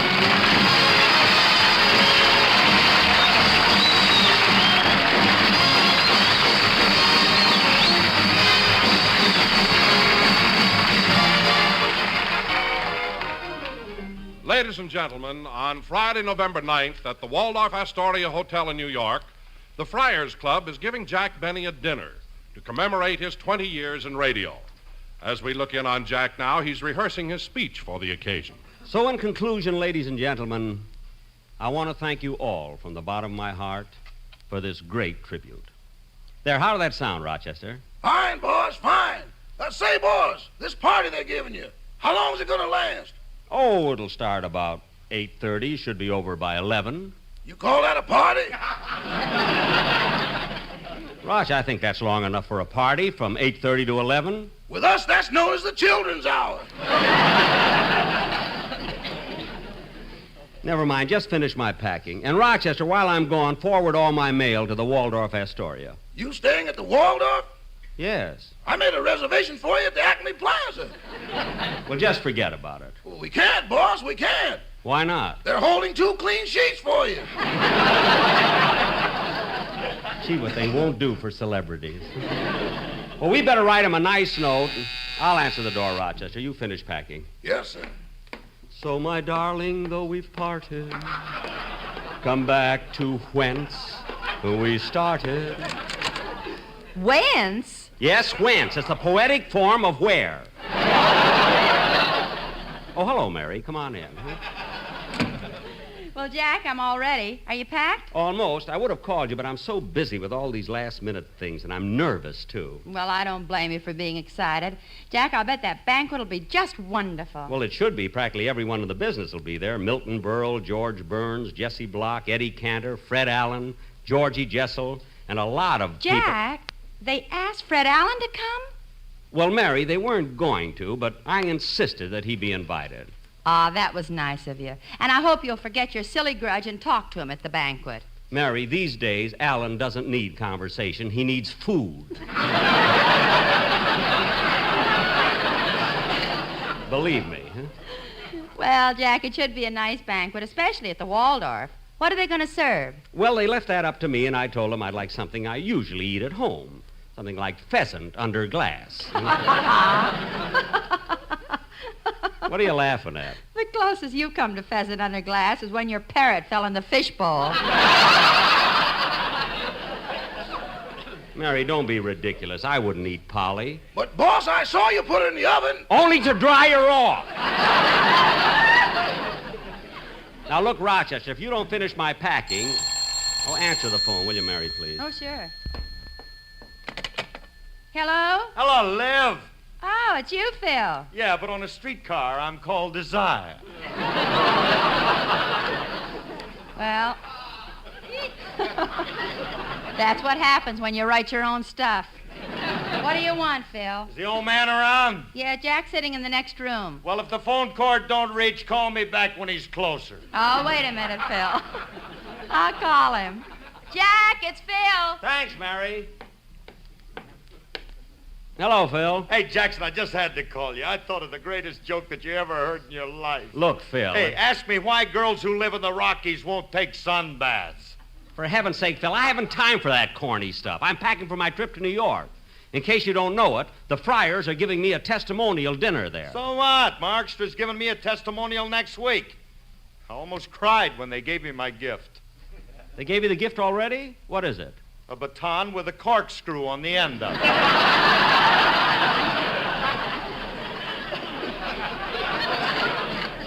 Gosh. Yeah. I got a little deal with the arranger. From now on, he's writing nothing but upbeats. Look, Phil. Too bad you can't be there, Jackson. You're going to miss my speech. Oh, you going to make a speech, too? Certainly. Hey, look, how's this sound? Guests, friends, fellow musicians, and policemen. Oh, you invited the police? No, but they'll be there. They'll be there. Well, they're bound to be. Look, Phil, I'd like to stand here and talk to you about your soiree, but I have to finish packing. So long. Now, wait a minute, Jackson. Wait a minute. I want you to hear that joke I called about. Ask me why girls who live in the Rockies won't take sun baths. All right, Phil. Why won't girls who live in the Rockies... Rochester! Oh, just a minute, Phil. I better answer the door. Never fails. Whenever I'm in a hurry, there's a million interruptions. Oh, hello, Dennis. Hello. Come on in, kid. Well, Dennis, I suppose you came over to say goodbye. Yeah, how did you know I was going away?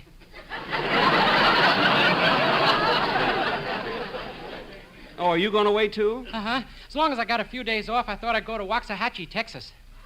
Oh. Are you going there on business? No. Oh, then you have friends there. No. Relatives? No. Rochester, be sure to pack my tuxedo. I'll need it for the banquet. Yes, sir. Dennis, if you're not going on... Mary, don't get into this. Please. Don't start. We're starting on a trip. Let's be happy-go-lucky. Jack, I've got to ask him. Dennis, if you're not going on business and you have no friends or relatives there, why are you going to Waxahachie? The name fascinates me. Well, Dennis, for you, that's a good reason. I remember once you went to Philadelphia because your mother wanted cream cheese. Dennis, how are you going to Waxahachie? By train? No, I'm going to fly. Oh, you're flying. What plane are you going to take? No plane. I need the exercise.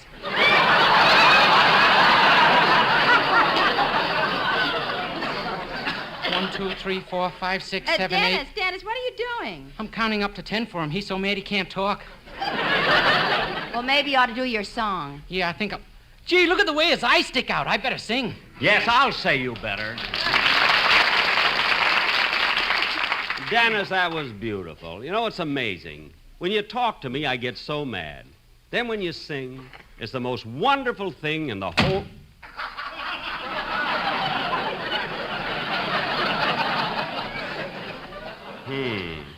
Jack, he went out. No, he walked into the closet. Lock it, Mary.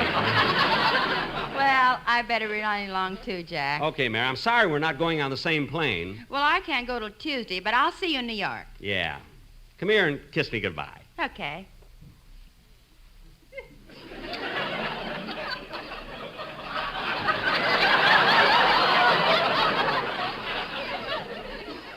Gee, look at the way his eyes stick out. They'll be all right by the time I get to New York. Goodbye, Mary. Goodbye, doll. Gee, she called me doll. Now, let's see. What was I doing? Say, boss, do you want to take your violin along on the trip? My violin? Say, maybe I better. See, Clifton Fadiman invited me to appear on the Lucky Strike television program. This is show business. And they'll probably ask me to play. Want to bet? Look, Rochester, you don't have... Oh, no. Answer the door, will you, please? Yes, boss. Hello, Rochester. Mr. Benny in? Yeah, come right in. Boss, it's Mr. Georgie Jessel.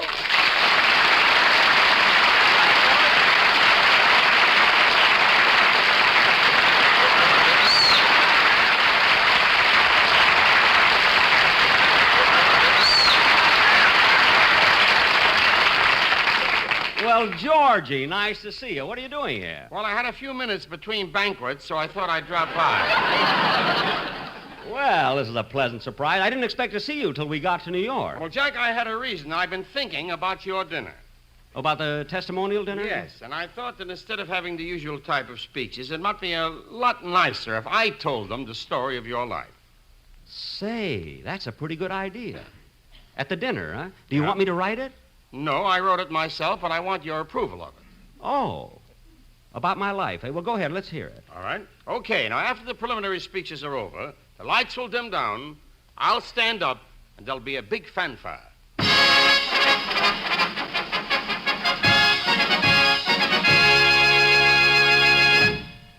Ladies and gentlemen, Our story starts with the birth of Jack Benny in the year 1894. Just 39 years ago. It all happened in the little town of Waukegan, Illinois. The proud parents gazed with delight on the blue-eyed baby. And it was at this moment that Jack Benny's voice was heard for the first time.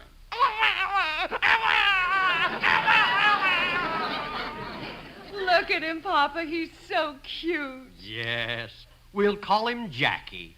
Doctor, I want to ask you something. Oh, I know all parents think their children are unusual, but honestly, Doctor, isn't our Jackie different from most babies?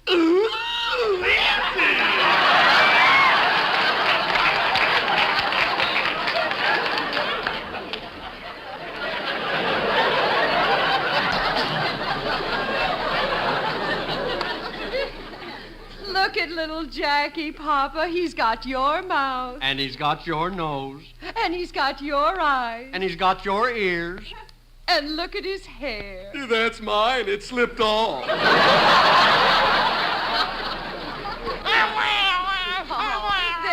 Jackie. Quiet now. Now, Mr. Benny, about my fee. Don't worry, Doctor. Just mail your bill, and my son Jackie will send you a check. Thank you very... Wait a minute. Your son here, Jackie? He's only a few minutes old. How can he send me a check? I don't know how he did it, but he already saved $800.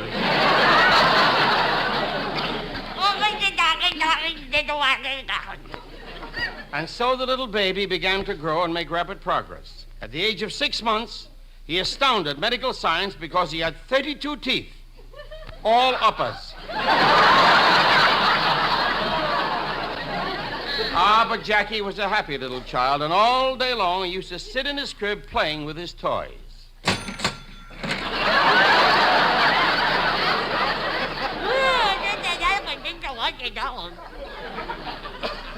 As he grew older, his parents gave him everything he wanted. But Jack wasn't an only child. He had a younger sister named Florence. Today, he has an older sister named Florence.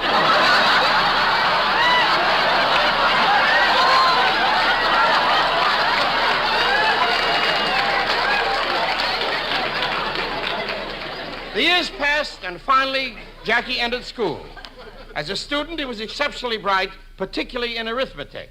And now for the next question, I will call on Jackie Benny. Yes, teacher. Now, Jackie, if you loan $10 to Albert and $5 to Irving and $15 to Tommy, and they all paid you back at once, how much money would you have? $31. I'm sorry, Jackie, but the correct answer is $30. What about the interest?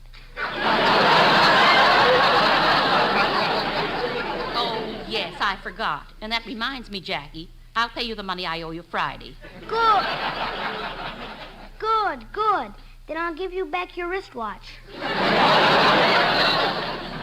It was easy to see that there was something about Jackie that was different from other boys.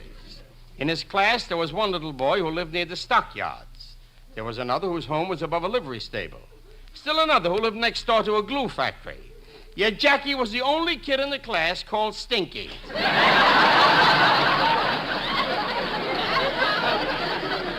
However, somehow he seemed to know that he was destined for a musical career. And for the next few years, he took violin lessons regularly.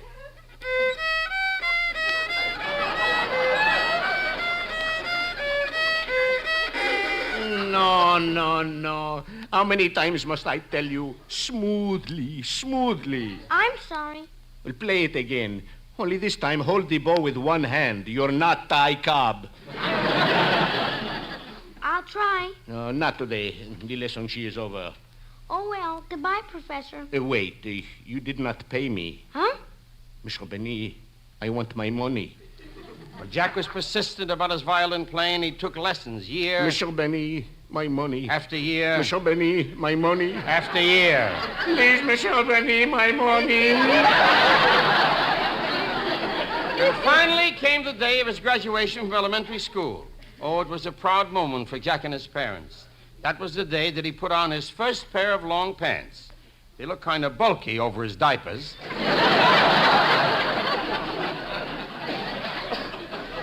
But as he was about to leave the house, his parents looked at him proudly and said, Jackie, we're proud of you. Thanks, Mother. And I'm so excited. Look at him, Mama. Doesn't he look handsome? Oh, he should look handsome. He's got your mouth. And he's got your nose. And he's got your eyes. And he's still got my hair. You'll get it. You'll get it. Let him graduate first.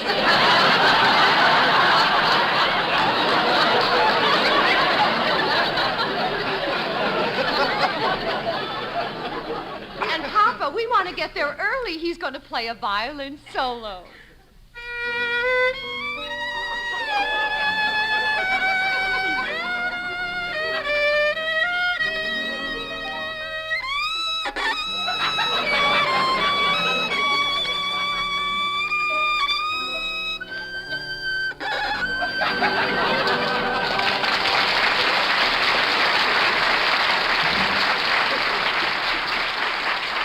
Friends, relatives, teachers, and fellow graduates, your kind reception to my musical offering has filled my little heart with joy. But I don't deserve all this applause alone. Some of the glory must be shared by my music teacher. That wonderful man, that brilliant genius, that great... Never mind the compliments. I want my money. Jack Benny's schooling and violin study was interrupted by World War I when he entered the armed forces. He was really much too young to go, but his father was on the draft board.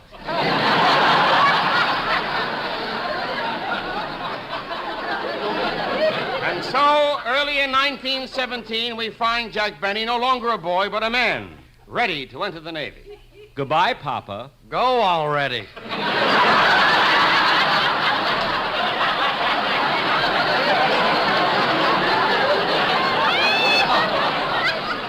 And so the war was over, and Jack went home, but his parents had moved.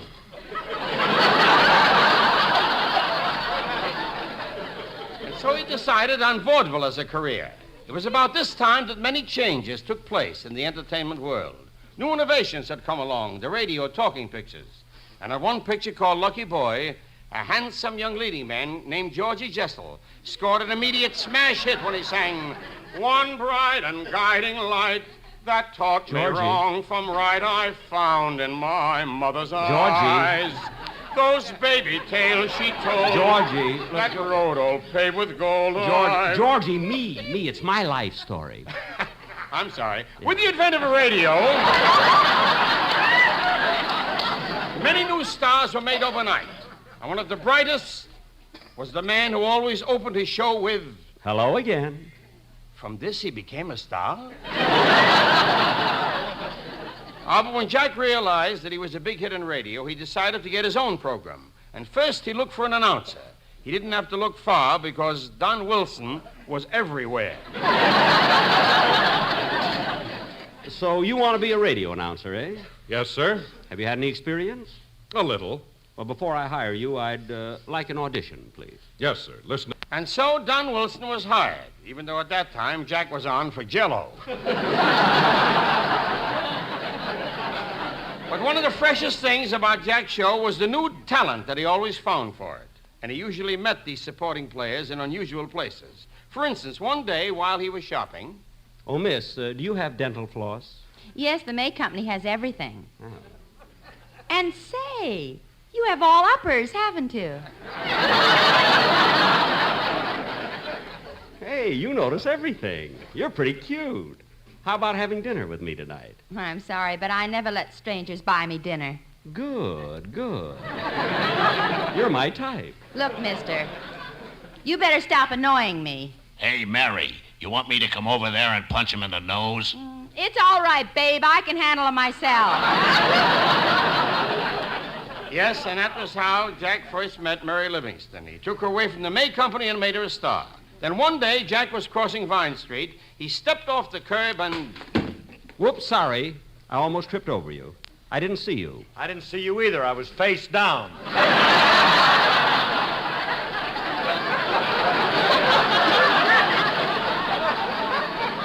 And so Phil Harris joined the show. Now that Jack had an orchestra, he needed a singer, and he auditioned dozens of them. One day he listened to a newcomer, a shy, apple-cheeked young lad with the face of a cherub and a beautiful voice. And when he finished singing, Jack said, So your name is Dennis Day? Yeah, you want to make something out of it? Jack hired this talented young tenor, and after 4 or 5 years, with no outside help, he almost drove Jack nuts. Now, with his cash completed, Jack decided to move into a new house in Beverly Hills with his faithful valet, Rochester. Boss, this house is sure beautiful. Yes, it is, Rochester. But you know, I've been thinking. About what? Well, a house isn't really a home without a woman. Want me to get married? Never mind. And so Jack moved into his new home, which he still resides. The house is located in Beverly Hills. The day he moved in, his next-door neighbor exclaimed, About the fence, Benita. Do you honestly think that 20 feet will be high enough?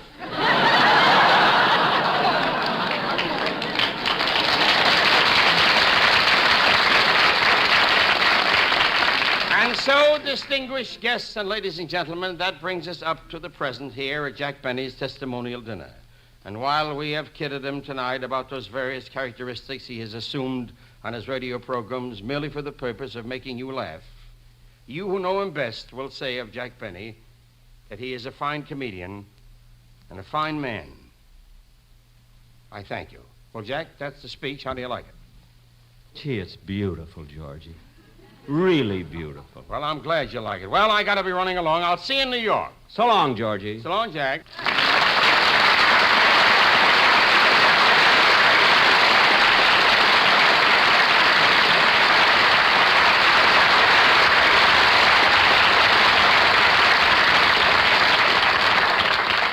Well, have you got the bags all packed, Rochester? Yes, sir. Well, you can take them out to the airport now, and I'll meet you out there as soon as I finish my television show. Say, that's right. That is tonight, isn't it, boss? Certainly. I go on in a couple of minutes. Okay, boss, I'll take the... Wait a minute. What's the receiver doing off the phone? Huh? Oh, my goodness. I was talking to Phil, and I told him to hold the wire. I wonder if... Hello, Phil. Are you still there? Yeah, go ahead, Jackson. Ask me. Ask me.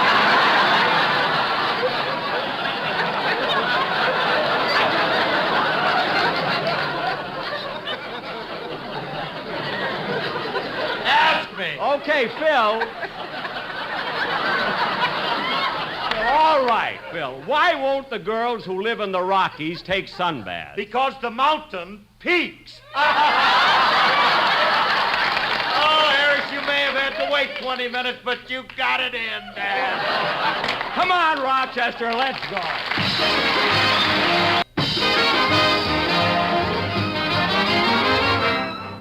Thank you, Georgie Jestel. Ladies and gentlemen, in just a few minutes, when this program goes off the air, those of you who haven't had enough of me can see me on television. So I'll see you in a few minutes. Good night, folks.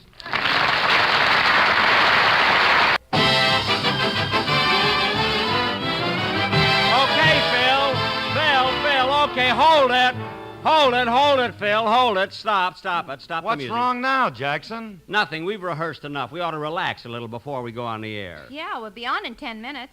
Don, I want to talk to the audience before we go on the air, so when the studio fills up, let me know, will you? I'll be in my dressing room. Okay, Jack. This way for the Jack Benny program. Don't crowd, please. Single file coming through the door, please. Come on, Annabelle. We want to get seats down in front so Mr. Benny can hear me laugh at his jokes. Okay, Uncle Rochester. How come Mr. Benny gave you the day off? Day off? When you hear the jokes I have to laugh at, I'm working, honey. I'm working. Do I have to laugh too, Uncle Rochester? Yeah. I'll nudge you with my elbow. If it's a little joke, you just giggle. Uh-huh. And if Mr. Benny tells a big joke, you laugh real loud. Well, what'll I do if it's kind of a medium joke? You don't tell them that way, honey. They're either good or bad. But don't worry, I'll give you the elbow. Now follow me. There are 2 seats in the second row. Say, Phil, I want to ask you something. Your orchestra was beginning to sound pretty good, and then all of a sudden you took the harp out of the band. Why did you do that? I had to get rid of that harp, Jackson. Why? I was afraid that someday Remley might wake up, look through it, and say, holy smoke, I'm in again. Well, that's ridiculous. A harp wouldn't make him think he was in jail. Oh, no. 2 months ago, he cut 3 of the strings with a hacksaw. No. Then he climbed through, the spotlight hit him, and he yelled, "Don't shoot, I give up!" Well, that's the most ridiculous thing that I've ever... Come in. Oh, hello, Dennis. Hello, Mr. Benny. I want to talk to you about one of the jokes I have in the script. I don't understand it. Which one? Oh, this one right here on page 4. You see? Dennis, that's a very simple joke. See, you say to me, Mr. Benny, did you hear about the lumberjack who was always chasing girls? I say no, and you say he was sort of a timber wolf. Get it? I wish I was taller. Those jokes go over my head. You're lucky, kid. It hit me right in the face. Look, Dennis, when we come to the joke, I'll just throw you the lead, and you say he was a timber wolf. That's all. Okay, but if it doesn't get a laugh, you'll hear from my mother. Oh, get out of here, will Hey, you? I'm going too, Jackson. Cheerio. Those two make a nice pair. Bourbon and water on the brain. You know, sometimes I wonder... Hello? Long distance? Yeah, she's here. I'll call her. Oh, Mary! Mary! Yes, Jack. Would you come into my dressing room? Okay, but you'll have to leave the door open. Now, don't be silly. You're wanted on the phone. Oh. It's long distance, Plainfield, New Jersey. Gee, it must be Mama. It's a fine time to call, 5 minutes before my broadcast. Oh, that's all right. She never listens to it anyway. Your mother. Hello? Oh, hello, Mama. Well, I'm fine. Gee, it's nice of you to call me. What? When we go on the air, you want me to say, Papa, dinner is ready? But why do you want me to... Oh, he's in the living room and you're not talking to him. Well, that's the silliest... Oh, quiet, Jack. What'd you say, Mama? Oh, Babe has a new boyfriend? He does? Well, he certainly is industrious. What is it, Mary? What is it? My sister Babe has a new boyfriend. He has 2 jobs. 2 jobs? What kind of work does he do, Mama? Oh. What is it, Mary? What does he do? Well, during the day he drives a garbage truck, and at night he's a test pilot in an Airwick factory.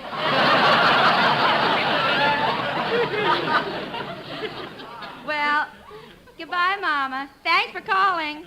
You know, Mary, your Well, mother... Jack, we'll be on the air in 5 minutes. If you want to talk to the audience, you better get started. Okay. Everybody on stage. Well, it won't be long now, Annabelle. You know, Uncle Rochester, Mr. Benny don't look so very old. I think he's tall, cute, and handsome. You're looking at Mr. Harris, honey. His hair is curly. Well, what kind of hair has Mr. Benny got? Mr. Benny's hair is... Uh-oh. I'm in for it. I've still got it in my pocket.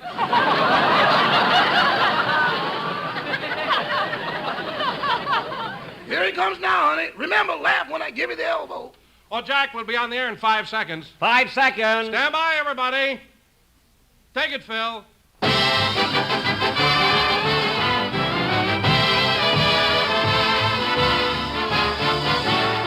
The Lucky Strike program starring Jack Benny with Mary Livingston, Phil Harris, Rochester, Dennis Day, and yours truly, Don Wilson.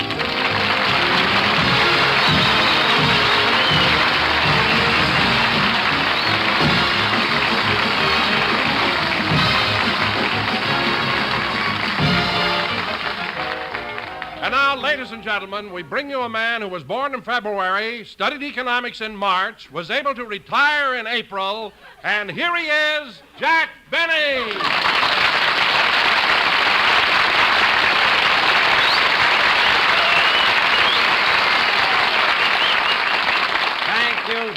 Thank you. Hello again. This is Jack Benny talking. And, achoo. Gee, I hope I'm not catching cold. Darn that Rochester.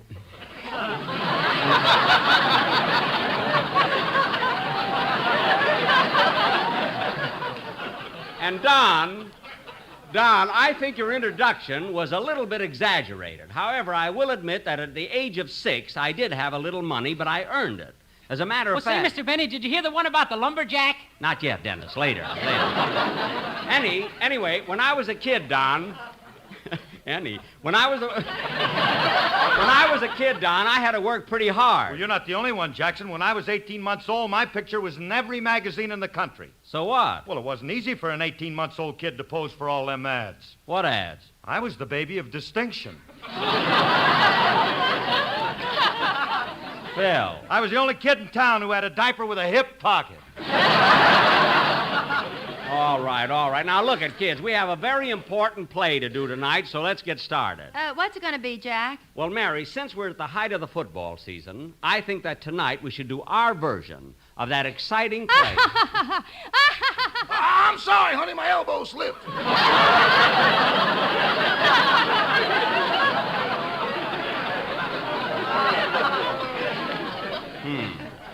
We will do our version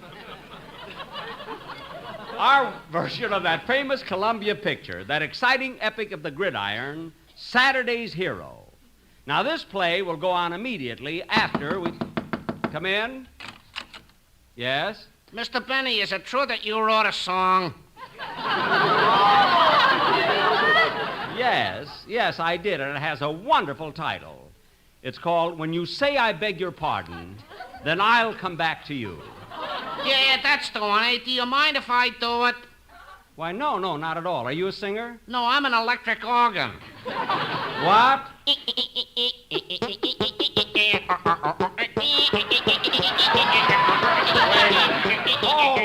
Hold it. An electric organ? That's awful. Well, it ain't bad when you consider I ain't even plugged in. Oh, get out.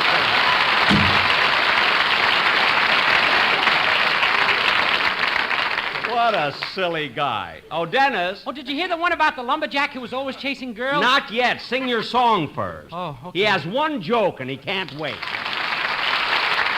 That was very good, Dennis. Dennis, very good. You sang that beautifully. Now, Dennis, now. Oh, boy, here it comes. Say, Mr. Benny, did you hear about the lumberjack who was always chasing girls? No, Dennis. What about the lumberjack who was always chasing girls? His name was Mr. Wolf, and he was full of timber.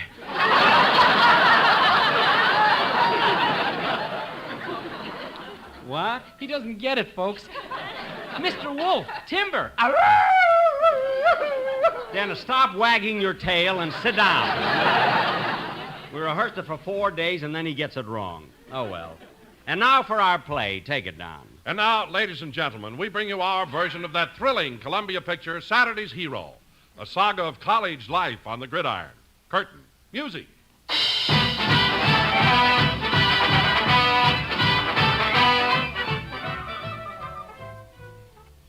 This is the story of thousands of stalwart young athletes who every week during the autumn of the year give their all on the football fields of the nation for the glory of their alma maters.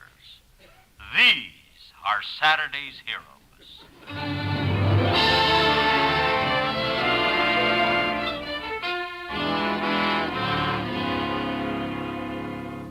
My name is Steve Krasinski-Vichelkovsky. I was the star quarterback at James Madison High School in Passaic, New Jersey. In my final high school game, I caught the opening kickoff and ran it back 98 yards for a touchdown. The crowd went wild. The rooting section stood up and began to cheer for me. Krasinski-Vichelkovsky! Krasinski-Vichelkovsky!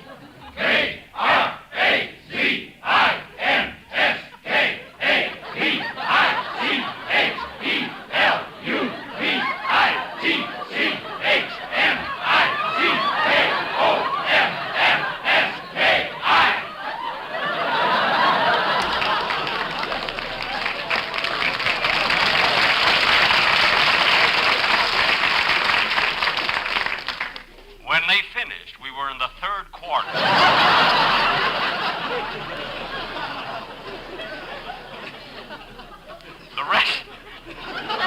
The rest of the game was routine till the last few minutes when I made one spectacular play.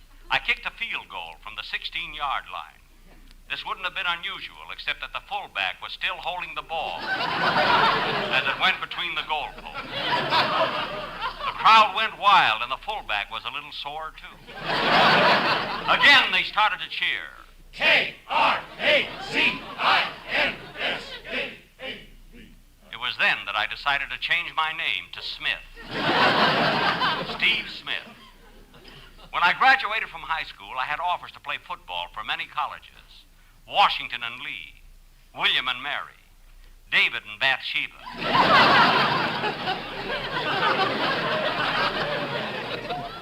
But I finally decided to accept a scholarship to Craig University.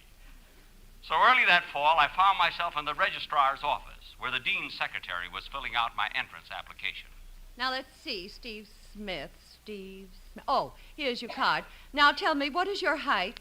5 feet 11. Your weight? 173. Color of your eyes? Oh, they're blue, aren't they? Bluer than the coach at USC.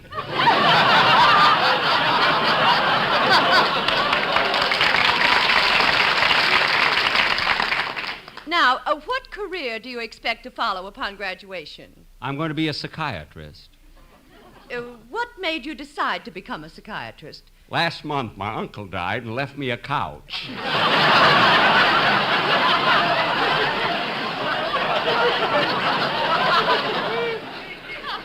Well, that's all the questions, and, Oh, just one second. You're here on a football scholarship, aren't you? Yes, ma'am. Mm-hmm. In that case, you'll be provided with tuition, room and board, and you'll be given $100 a month to spend. Do I have to spend it?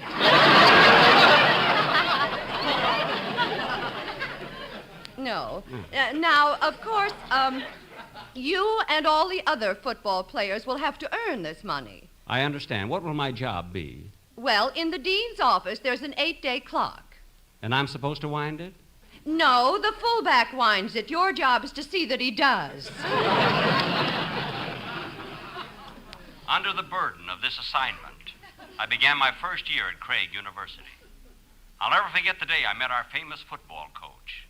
I remember how he walked into the dressing room and said, All right, you men. I want all the linemen to go out and practice tackling. The ends brush up on pass receiving. Halfbacks will put in 2 hours each bucking the line. The fullback will spend the whole day trying to kick field goals. And you're playing quarter, aren't you? Yes, sir. What shall I do? Scratch my back. This was a thrilling moment for me. At last I had met that great coach, Itchy Day. As I stood there scratching his back, he looked at me and yelled, Do it again. Do it again. Harder, harder. Do it again. Do it again. Harder, harder. Now, wait a minute, Coach. I don't want to do this. I was the big high school football star. Ah, yes, but you're in college now, and everybody starts from scratch.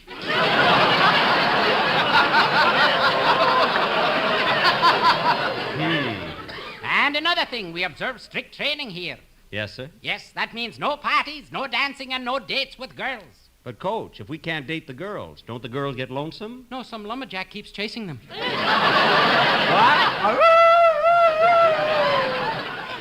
All through our freshman year, Coach Day kept us in rigid training. He was a strict disciplinarian, and when it came to football, he was a perfectionist. Other coaches trained their players by having them throw forward passes through an automobile tire. Coach Day used a lifesaver. With my glasses, that was a cinch. We finished our season unbeaten, and to celebrate our success, the college had a big dance for all the players. It was then that I saw her. Hello, handsome. She was beautiful, and I had a hunch she was popular, too. She was wearing 164 fraternity pins. No dress, just fraternity. She smiled and came jingling towards me. Before I knew it, we were dancing together.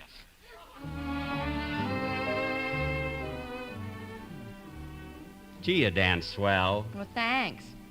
Say, you're on the football team, aren't you? Uh-huh. How did you know? You're stepping on my feet with your spiked shoes. Oh, I'm sorry. Gee, you're a beautiful girl. You know, I wish you and I could... Wait a minute. Do you mind if I say something? No. Papa, dinner is ready.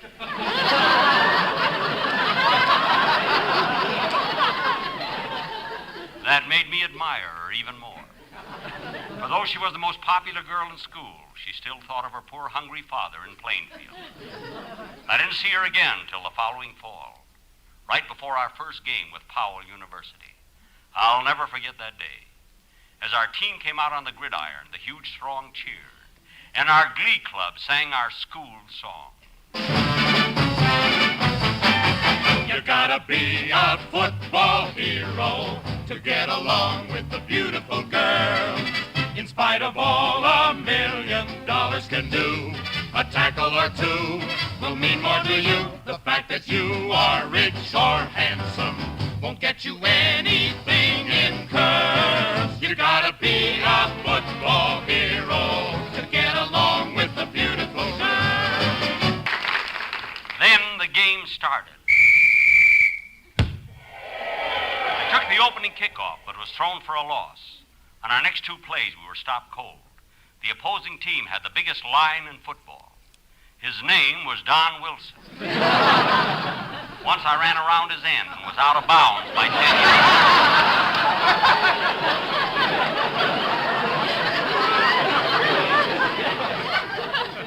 But although he was my opponent, I had to admire his ability. Nice tackle, Wilson. It was tough stopping you. I like that football uniform you're wearing. Thank you. I've never seen such big shoulders. What do you got them padded with? My stomach. The game remained a scoreless tie until the last quarter, when I intercepted a forward pass and ran it back for a touchdown. The crowd went wild. K-R-A-Z-I-N. I changed it! It's Smith now. We won that game 7-0, and the next 3 games, too. But then I ran into trouble. Because of all the time I spent on the football field, I neglected my studies. Of all my subjects, I was poorest in Latin. And one day in class, I was forced to admit to the Latin professor that I hadn't studied the lesson.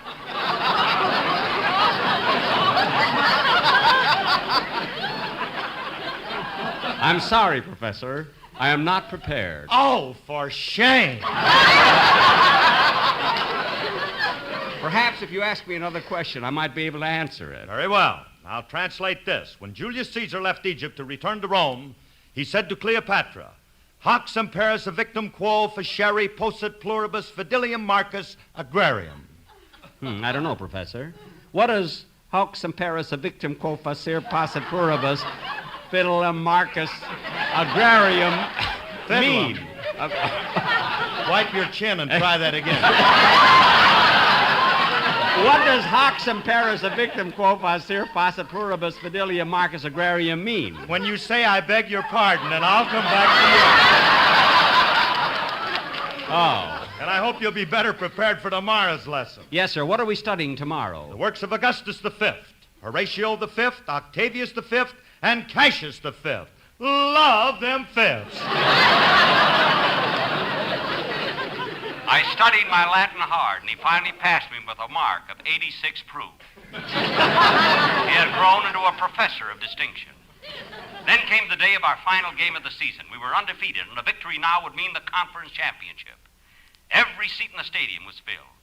What a thrill I felt as the pregame ceremony started, and our school band took the field.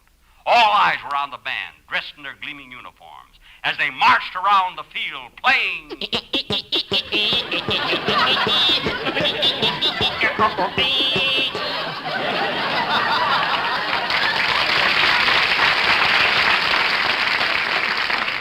sounded great because this time he was plugged in. Then the game started, and it was a brutal, hard-fought contest. The first half ended in a scoreless tie. We went back to our dressing room, and our coach looked at us and said, This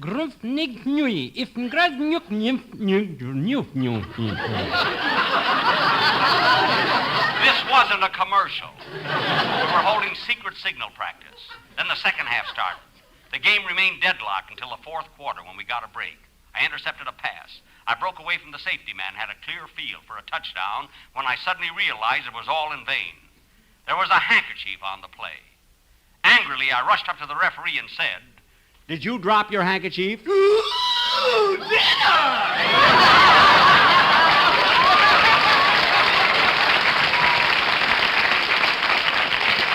What's the penalty for? Your backfield was in motion. What? You never should have taken those Roomba lessons from Arthur Murray. The game resumed, and with 1 minute left to go, the crowd and my producer were going wild. I received the ball and faded way back and threw a long forward pass to the fullback. He grabbed it in midfield. He evaded two tacklers and headed for the goal line. He crossed the 30, the 20, the 10, over the goal line, into the end zone, up into the stands. And then he started chasing the girls. It was at that moment that I realized that he was the lumberjack. So it was he and not I who was Saturday's hero.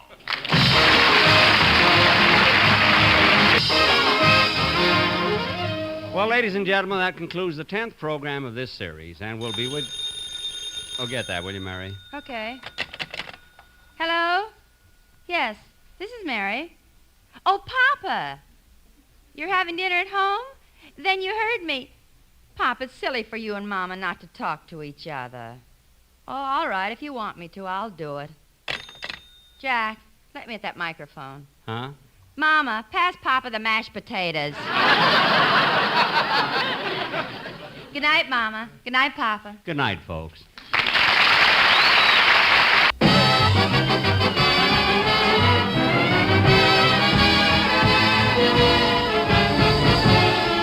The Lucky Strike program starring Jack Benny with Barry Livingston, Phil Harris, Rochester, Dennis Day, and yours truly, Don Wilson.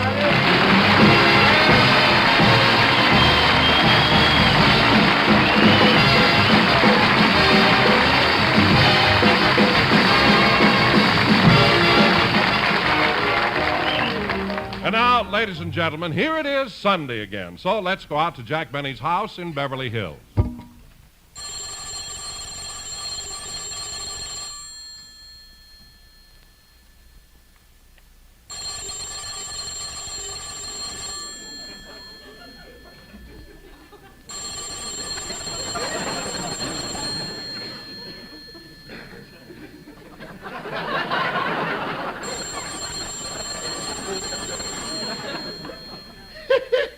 We may not be funny, but we've sure got suspense.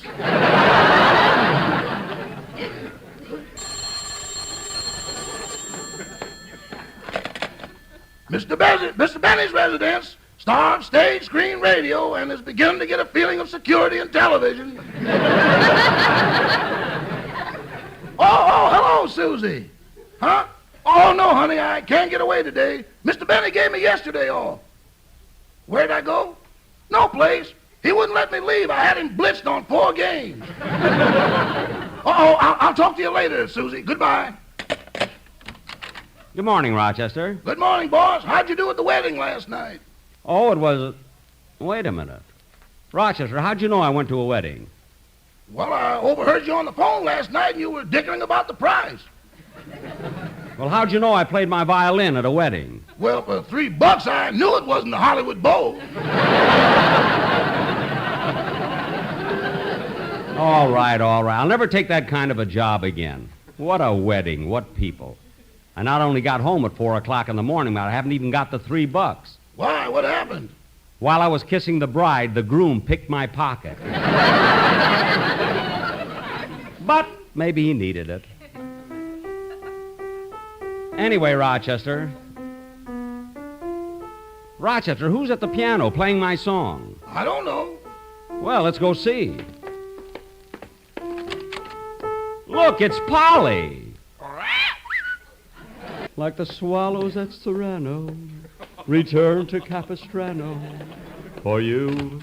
Hello, Jack. Oh, hello, Mary. Come on in. Jack, I've got to tell you the cutest thing that happened on my way over here. What? What was it? Well, it was a nice day, and I thought I'd walk. And as I came down Wilshire Boulevard, I was standing on the curb waiting for the traffic. When a little fellow came up to me and said, "May I help you across the street?" And Jack, he was so cute I couldn't refuse. I gave him my hand, and we walked across. Then we got to the other side. He kissed me. Oh, that's cute. This little boy kissed you? What little boy? He's a jockey at Santa Anita.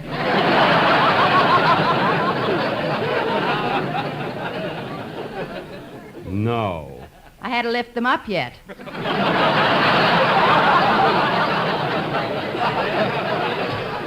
Well, Mary, that'll teach you to... Oh, for heaven's sake, there's that bird again. Jack, isn't that your song? Yeah, Polly learned how to play my song on the piano. She won't stay in her cage. Rochester, get Polly back in her cage. Okay. Come on, get away from the piano. Come on, get away from the piano. Si, senor. Now she thinks she's Hosea Turby. Sometimes that bird does... I'll answer it, Rochester. Oh, how do you do, sir? Would you like to buy some magazines? Well, Dennis. Oh, hello, Mr. Benny. Would you like to buy some magazines? I've got Look, Collier's, and Red Book. Dennis, how come you're selling magazines? Well, my father is out of work, my brother is laid up with a broken leg, and my sister's husband ran away and left her with 2 starving children. Wait a minute. Dennis, did your father lose his job? No. And your brother, he broke his leg? No. And your sister's husband ran off? Dennis, you haven't got a sister, have you? No. Then why did you tell me such a story? If you were sympathetic instead of nosy, you'd buy a magazine.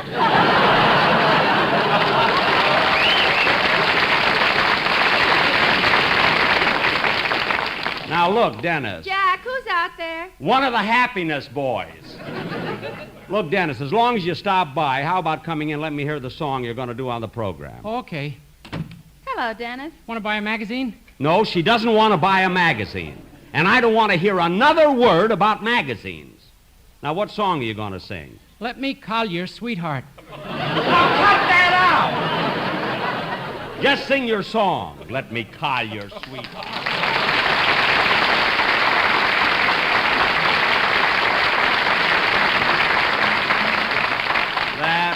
That was very, very good, Dennis. You sang that beautifully. Oh, yeah?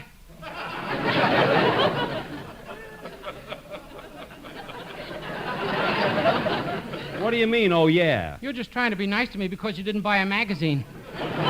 Look, Dennis, I'm not trying to be nice to you. And as far as the magazines are concerned, you didn't... Rochester, get Polly back in her cage. Okay, come on, Polly, get away from that piano. I said get away from that piano. Come on now. Rochester, what was that? Jose just laid an egg.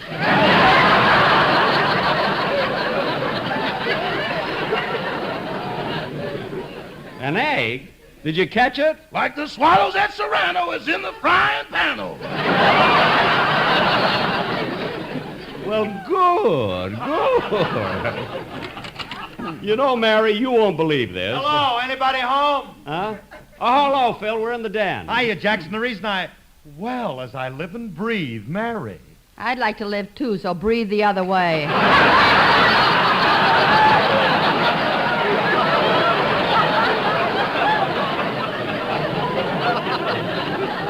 Well, Dollface. Good for you, Doll.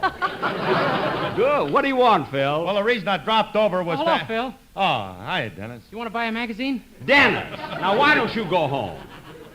Now, Phil, what is it? Well, look, Jackson, after the rehearsal yesterday, I got to thinking, and you said the program was too long and you'd like to make some cuts.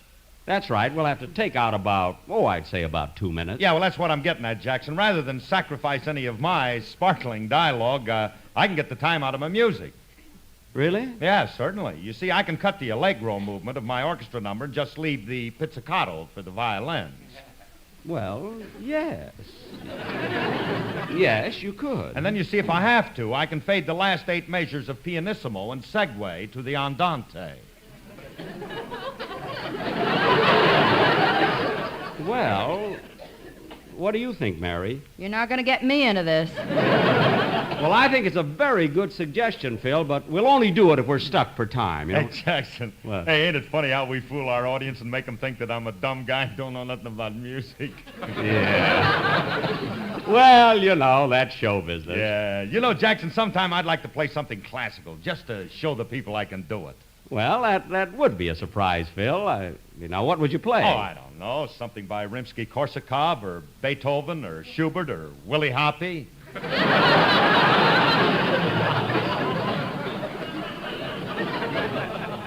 Willie Hoppy? Well, Willie Hoppy, he's a billiard champion. What song did he ever write? Please don't chalk about me when I'm gone. Oh, Harry. Oh, Filthy, you started out as a lousy band leader. Now you're the king of comedy, you Mary, did you hear that? I'm still sick from Let Me Collie Your Sweetheart. I don't blame you. Phil, do me a favor, will you? Take Dennis and go home. Okay, come on, Collier. Let's beat it. Okay, Clyde. So long, Mr. Benny. So long. You know, Mary, when I got out of bed, I thought I'd be able to relax today, but this house is worse than a bus station. Well, Jack, if you really want to have some fun, why don't you go to the Belmont Theater and see that new Lou Holtz Burt Wheeler show, Merry-Go-Round? See, I got tickets to that for Saturday night, Mary, and I hear it's terrific. I'll tell you what. Let's go to a movie tonight, huh? What's playing? I don't know. Let's go down to Hollywood Boulevard and take a look. Okay. See, where's my hat? Oh, there it is. Come on, Mary. Jack, if we're going to the movies, let's go. Okay. That you didn't ad-lib. You read that very, very well. Say, Don, would you and the sportsman like to join us? We're going to see a picture. Well, thanks, Jack, but I've got to run along home, and the boys have to rush downtown. Oh, that's right. They opened this week at the Biltmore Bowl. How'd you know? I booked them there, you know. I figured they'd rather have that than my lousy Christmas present, you know. Well, come on, Mary. Let's go to the movie. Oh, Jack, here's your hat. Hat? Yes, you put your violin on your head. Oh, yes. I'm sorry. Come on, Mary.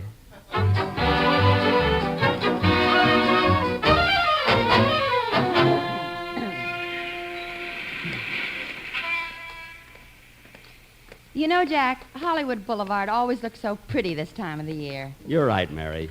Santa Claus Lane is really decorated for Christmas. Oh, the air sure smells good tonight.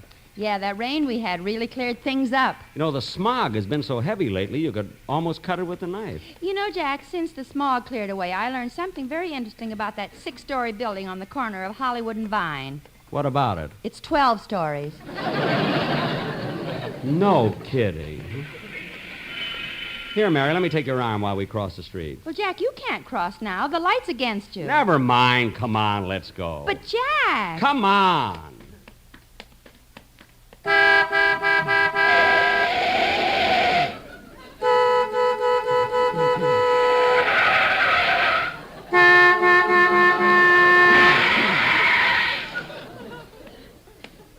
Oh, brother, what you won't do since you joined the Blue Cross.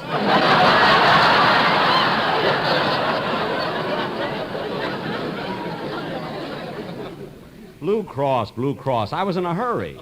Now, come on, let's make up our mind about what picture we want to see. Well, I hear the Blue Veil is wonderful. Jane Wyman and Charles Lawton are in it. How about that? Well, all right, but I'm a little peeved at Jane Wyman. You know, she's been acting so stuck up since she won the Academy Award. Well, I've never noticed any change in her. Well, I have. A couple of weeks ago, she passed me on the street, didn't even say hello to me. Well, Jack, did she ever speak to you before she won the Oscar? Well, come to think of it, no. But she could at least... Jack, look what's playing here at Grauman's Chinese. Golden Girl, and Dennis Day is in it. Oh, yes. Let's go in and see it. Okay. I'll get the tickets this time. How many, please? 2 in the balcony. I'm sorry, we don't have one. Gee, that's funny. I always thought this theater had a balcony. So did I until the smog cleared. No kidding. Yeah. Gee, I wonder what happened to all those people I sent up there. I'm sure I don't know. 2 regular seats, please. Yes, sir. Here you are. Thank you. Tickets, please. Here you are. You'll find seats in the center aisle. Thank you. Come on, Mary. Gee, it's so dark in here I can hardly see. That's all right, Mary. Here comes the usherette with a flashlight. May I help you, please? Yes. We'd like 2 seats. Follow me. How far down? Oh, about midway. Yes, sir. Center or on the aisle? In the center, please. Yes, ma'am. Gee, Mary, we're lucky. We came in during the travelogue. Here we are. Will these 2 seats do? Oh, they're fine. I'm so glad. Here, miss, let me help you off with your coat. Oh, there you are. Thank you. Now let me help you with your coat, sir. Oh, there you are. Well, thank you. Now pucker up.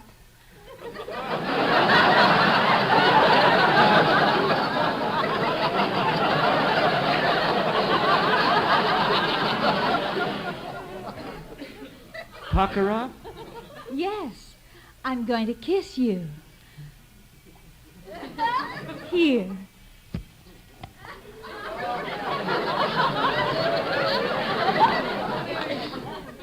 Say. What is this? Since television, we're giving all the service we can.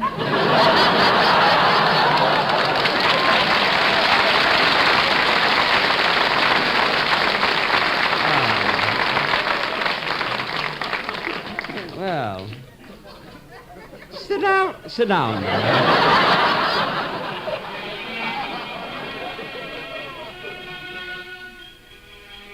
And so it is with heavy heart that we say farewell to the picturesque little town of Serrano. Beautiful Serrano, from whence the swallows came. Whence? Yes, whence. Let's watch the show.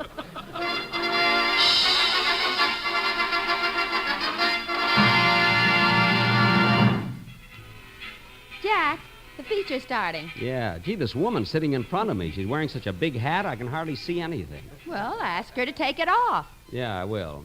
Excuse me, madam, I can't see the picture. Would you please remove your hat? No, I won't.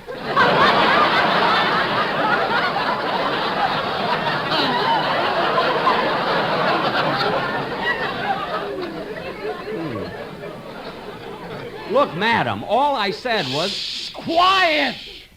Jack, that lady's voice, it sounded familiar. I know I've heard it before, but I can't seem to remember... Quiet back there! I want to enjoy my son's picture. Jack, it's Dennis's mother. Say, that's right. Well, I'm surprised that she's here. I thought she was out of town. Well, she came back. You see, the abalone diving season is over. Jack, maybe if you speak nicely to her and tell her who you are, she'll take off her hat. I'll try. Excuse me, Mrs. Day. I'm Jack Benny. Who gave you the passes? No one gave me passes. I bought my own ticket, and I bought one for Miss Livingston, too. Well, ain't you the sporty one? Now, look, Mrs. Day. Cut out that talking. Jack, let's watch the picture. Well, all right. Oh, look, there's Dennis on the screen now. Gee, he's cute. Mary, are you sure we've come to the right picture? Well, certainly. Why? Well, look at the screen. Dennis is wearing the blue veil. You're looking at him through his mother's hat. Oh. Yeah, I wish I could see. Oh, Jack, stop complaining. There's a tall fellow sitting in front of me, too. It's me, Mary. Dennis, how come you're so tall? I'm sitting on my magazines. Oh, for heaven's sake, Dennis, do you mean you've been sitting there all the time? Your mother's been fighting with me? Uh-huh. I spend my good money to see your picture, and you sit there and let your mother say the most awful... Shut up!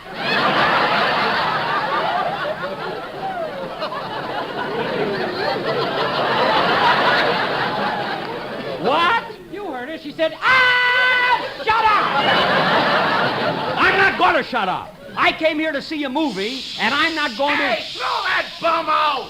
What? You heard me, bum! Bum? Who do you think you're talking to? You, and if you don't shut up, I'll punch you right in the nose. Well, I don't care if you do. I belong to the Blue Cross. Come on, Mary, let's go.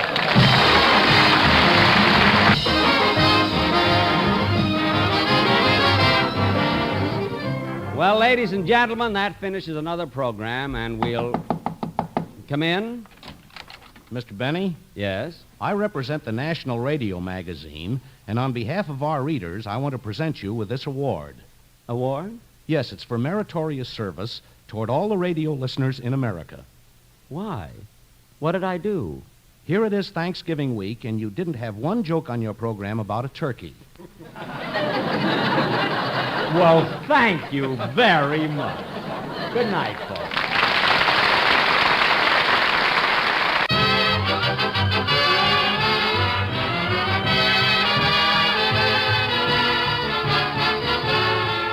From Palm Springs, California, the Lucky Strike program starring Jack Benny, with Mary Livingston, Phil Harris, Rochester, Dennis Day, and yours truly, Don Wilson.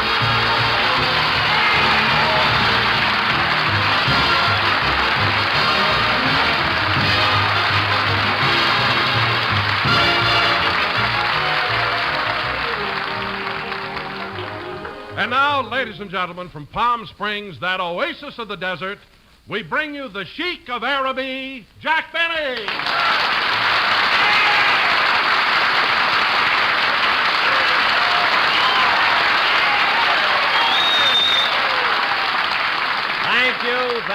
Thank you. Hello again. This is Jack Benny talking. And, Don, I know you were trying to be clever, but why in the world would you introduce me as the Sheik of Araby? Well, Jack, we've been in Palm Springs all week, and you yourself told me you were living in a tent. A tent? No, Don, you misunderstood me. I said I was living at the El Contento. Oh. It's a very nice place, so there's no connection between me and a sheik. But, Jack, at 8 o'clock this morning, I saw you in a long robe walking down Palm Canyon Drive with a dagger in your hand. That was a toothbrush. I was on my way to the washroom.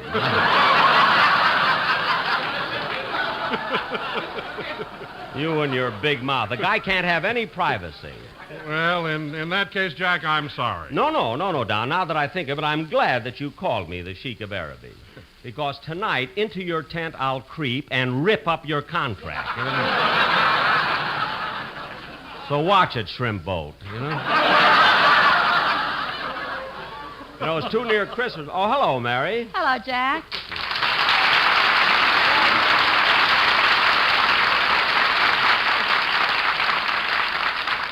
Well, now we have the usual question. Well, Mary, what have you been doing since we got to Palm Springs? Oh, I did some swimming, played some tennis, and yesterday, for the first time, I went horseback riding. Oh, so that's where you were yesterday. Yeah. Huh? First, I went on a breakfast ride, and when I got back from that, I went on a lunch ride. Uh-huh. When I got back from that, I went on a steak ride. Gee. When I got back from that, I went on a moonlight barbecue ride. Mary, how could you eat so much? Who ate? Somebody put glue on my saddle. Mary, you mean all day yesterday you were stuck to the saddle? Today, too. Why do you think I'm wearing this long skirt? Oh. When you came through the door, I thought you were hinting for a game of leapfrog.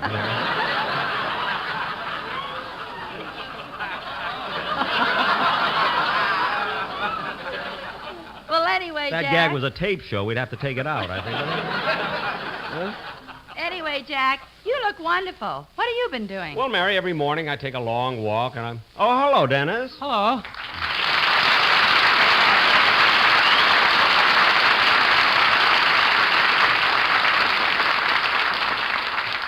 Well, Dennis, now that you're here... Oh, wait a minute, Mr. Benny. Don't you notice anything different about me? Different? No. Well, look, man, look! I'm looking. Well, can't you see anything different about me? No. Gee, and everybody told me I'd look better with a mustache. But, Dennis, you haven't got Oh, darn it, I left it in my pocket. Well, that's the silliest thing I ever heard. Imagine going out and buying a false mustache. Dennis, if you think you look better in a mustache, why don't you grow one? If I grew one, I couldn't take it off when I go to bed. Well, why in the world would you want to take your mustache off when you go to bed? Because I talk in my sleep and it tickles. Dennis, change the subject, will you? Okay. Hey, Mary, come here a minute, will you? Come over here. What is it, Dennis? I really played a joke on Mr. Benny yesterday. Well, what'd you do? Well, I heard that you were going out on a breakfast ride, and I figured that Mr. Benny would go with you. So I put some glue on one of the saddles.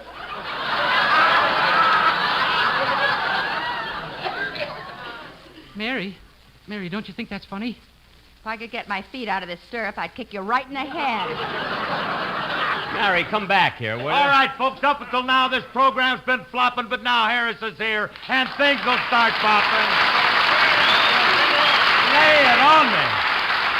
Everybody loves a baby, that's why I'm in love with you. Phil. Pretty babe, yeah. Phil, what stroke of modesty caused you to sneak in like that, you know? No modesty, Jackson. I just thought I'd liven things up. Hey, we got a guest star, the Lone Ranger. That's Mary. I'll explain it to you later. You know? Anyway, Phil, now that we're here, suppose we... Wait a minute, Phil. What's that you got in your hand? Palm Springs Martini. A Palm Springs martini? I never heard of that. How do they make it? Same as a regular martini, only instead of an olive, you use a date. A martini with a date in it? After the fourth one, you don't even bother to spit out the pits.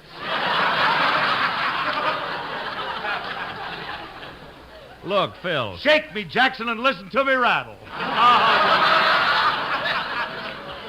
You know, Phil, I can't understand it. Every time we come down here, you carouse around all night long, and yet you look great. How do you do it? Well, you know how it is here in Palm Springs, Jackson. Mountain climbing at dawn, golfing till noon, and swimming till sunset will make anyone look good. Phil, you do all that? No, Alice does, and that lets me sleep all day. I thought so. Oh, Mr. Benny, do you want me to do my song now? Well... Wait a minute. First the Lone Ranger, and now Tom Dewey.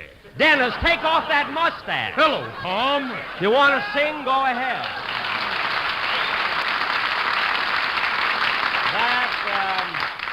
That was one sung by Dennis Day. Very good, too, Dennis. And now, kids, I have something important to tell the audience. Oh, Mr. Benny, do you mind if I say something now that we're in Palm Springs, huh?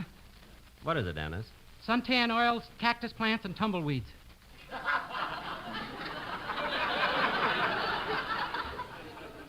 Suntan oil, cactus plants, and tumbleweeds?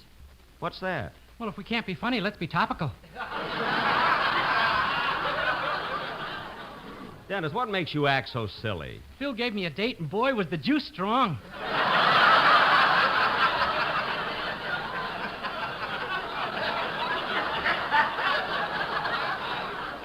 Be quiet, will you? Now, listen, kids. I have something important I want to tell the audience. It's a real surprise. Oh, Don, did you hire that trio you told me about? Yeah, they should be here any minute. Good.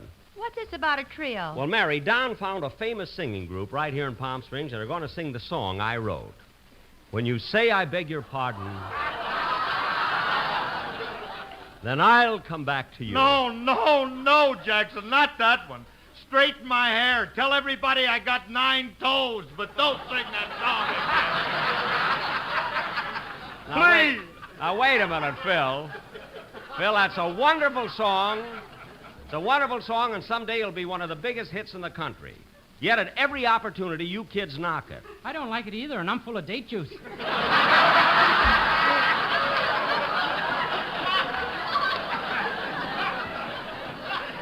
Now, cut that out. Look, kids, I don't want to hear any more about...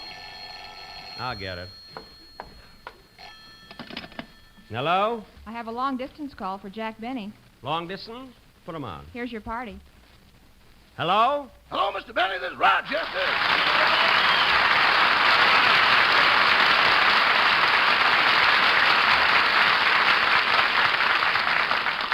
Rochester, why is this call long distance? I left you at my hotel. I'm calling from the washroom.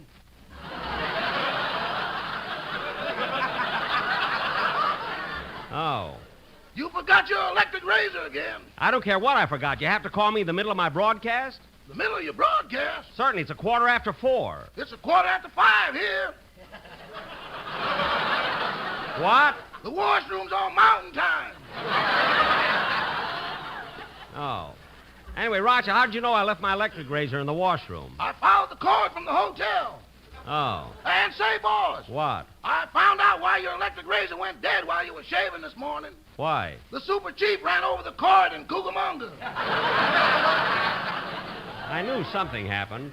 Now, Rochester, take my things back to the hotel, then press my gray suit, lay out my shirts and tie, and be sure that... Boss, I can't hear you. You'll have to talk louder. What's the matter? The Greyhound bus just pulled in. This place is a madhouse. Oh. Well, never mind, Rochester. I'll see you later. Goodbye. Goodbye.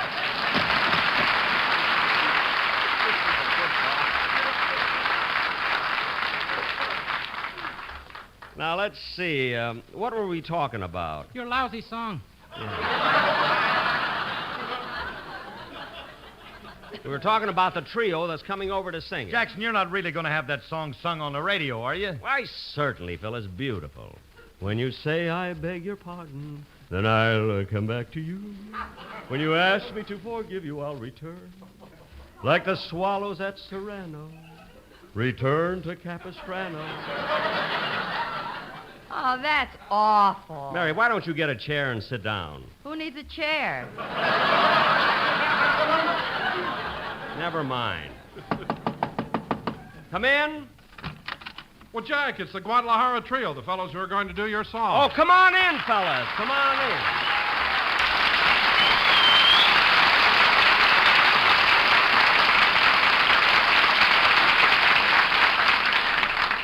Jack, are you really going through with this? Certainly, Mary. Now, I'll admit that the melody might not be the greatest, but the lyrics. Wait till you hear the words sung by professional singers. Take it, fellas.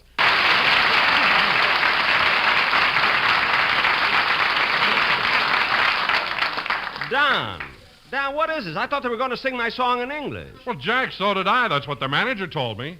Their manager? Where is he? Well, that's him, standing right over there. Well, I want to talk to him. Hey, you, come here a minute. Are you the manager of the Guadalajara Trio? Si.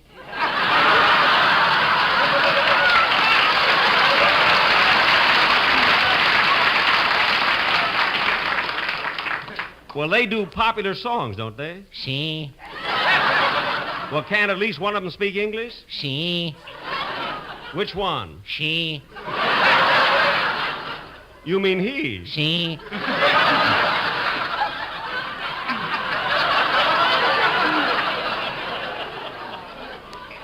What's his name? Sai.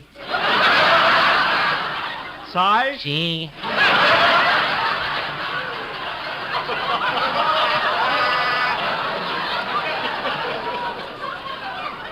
Look at it. They can't sing in English. They're no good to me. All right, fellas, you can go. Well, now, wait a minute, Jack. As long as they're here and you've hired them, why not let them sing something they know?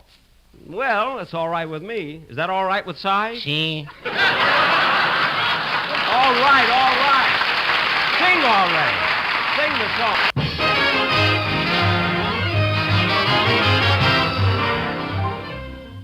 Ladies and gentlemen, immediately after my broadcast next Sunday, I will do my second television show of the season. So I hope you'll all be watching. Jack, who's going to be on your television show next Sunday?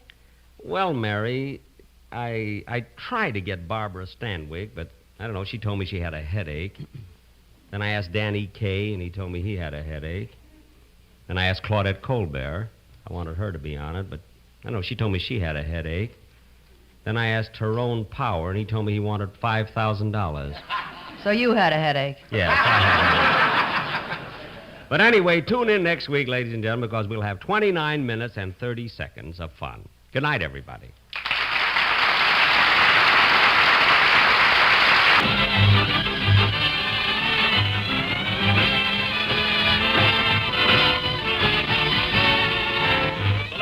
Program starring Jack Benny with Mary Livingston, Solaris, Rochester, Dennis Day, the Sportsman Quartet, and yours truly, Don Wilson.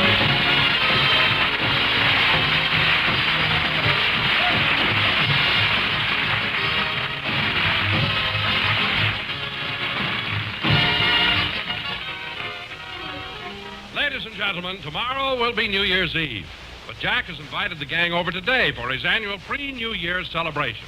So let's go out to Jack's home in Beverly Hills, where we find Rochester preparing for their arrival. When you say I beg your pardon, then I'll come back to you. When you ask me to forgive you, I'll return. Rochester. Like the swallows at Serrano, return to Capistrano. Rochester. Huh? Oh, hello, boss. Look, Rochester, I appreciate your singing my song, but my gang will be here soon. I want everything to be just right. How are things coming along? Fine, boss, fine. What about the eggnog you were going to prepare? Did you make it? Uh-huh. How do you fix that eggnog, Rochester? Just eggs and bourbon. Of course, I'm not much of a connoisseur of drinks, but that seems rather strange to me. I don't know. I wonder why anyone would ever think of mixing eggs and bourbon. It's psychological, boss. Psychological? Yeah, you see, the egg makes you think you're getting something very helpful. Uh-huh. And the bourbon makes that fact unimportant.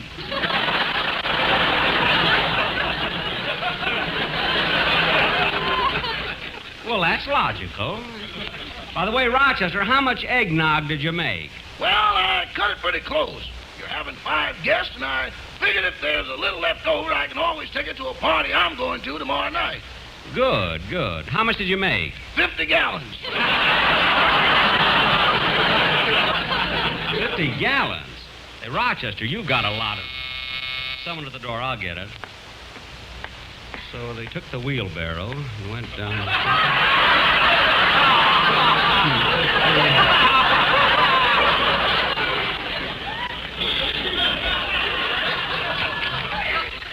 Hello, Jack. Oh, hello, Mary. You're the first one here. Come on in. Say, Jack, how come you're having this party in the afternoon? Every other year you've had it in the evening. Well, Mary, to tell you the truth, I have a date tonight. A date? With whom? Well, you know that pretty French girl, Helene Francois, you know, who was on my last television show? Oh, yes. Gee, she's beautiful. Yeah. Tonight I'm going to take her dancing. We're going to Charlie Foy's nightclub. You know, the supper club? You know what, Mary? This Helene Francois, she kind of likes me. Well, what makes you think so? Well, when I took her home in a cab, she kept snuggling up to me and whispering in my ear, Vos chevaux, c'est chat. Vos chevaux, c'est chat? Yeah, I'll have to look that up. You don't have to. Why, what does it mean? Your toupee is slipping.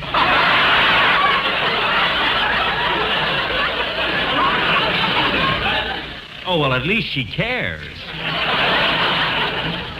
I'll say one thing, Jack. She's a whole lot nicer than that girl you used to go out with, that Gladys Zabisco. Now, wait a minute, Mary. Gladys Zabisco is a swell girl. She may not be the most beautiful girl in the world, but she's got a nice figure. I know, but does she have to walk that way? Mary, that's not her fault. She's nearsighted, and she anticipates the curb in the middle of the block.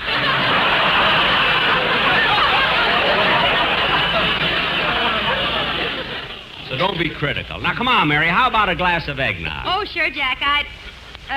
Wait a minute. Who made that eggnog? Rochester. Uh-uh.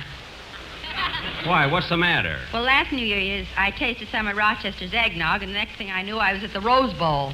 Oh, you saw the game? Saw it nothing. I was playing left tackle for Michigan. Oh, stop kidding. How come on one... I'll get it. Hello? Hello, Mr. Benny. This is Dennis. What time's the party start? 3 o'clock. Oh, what time is it now? About 1:30. Oh, then I guess I won't have enough time to shave. Dennis, why should it take you an hour and a half to shave? Haven't got the fuzz yet.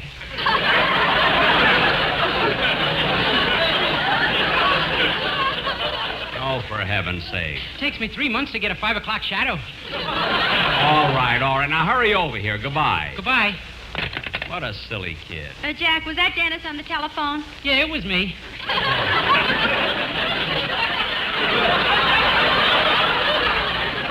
Dennis, how'd you get here so quickly? Oh, I was on the extension in the kitchen. Oh. I would have been here sooner, but I stopped to get a Coke out of the machine.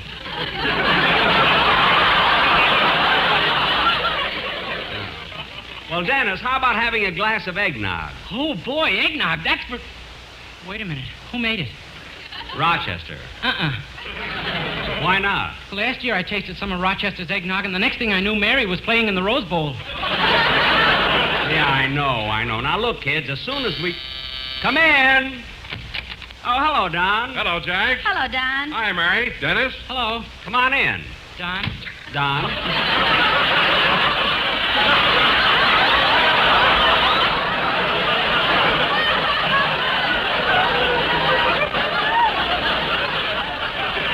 I wish somebody would take him out in a wheelbarrow.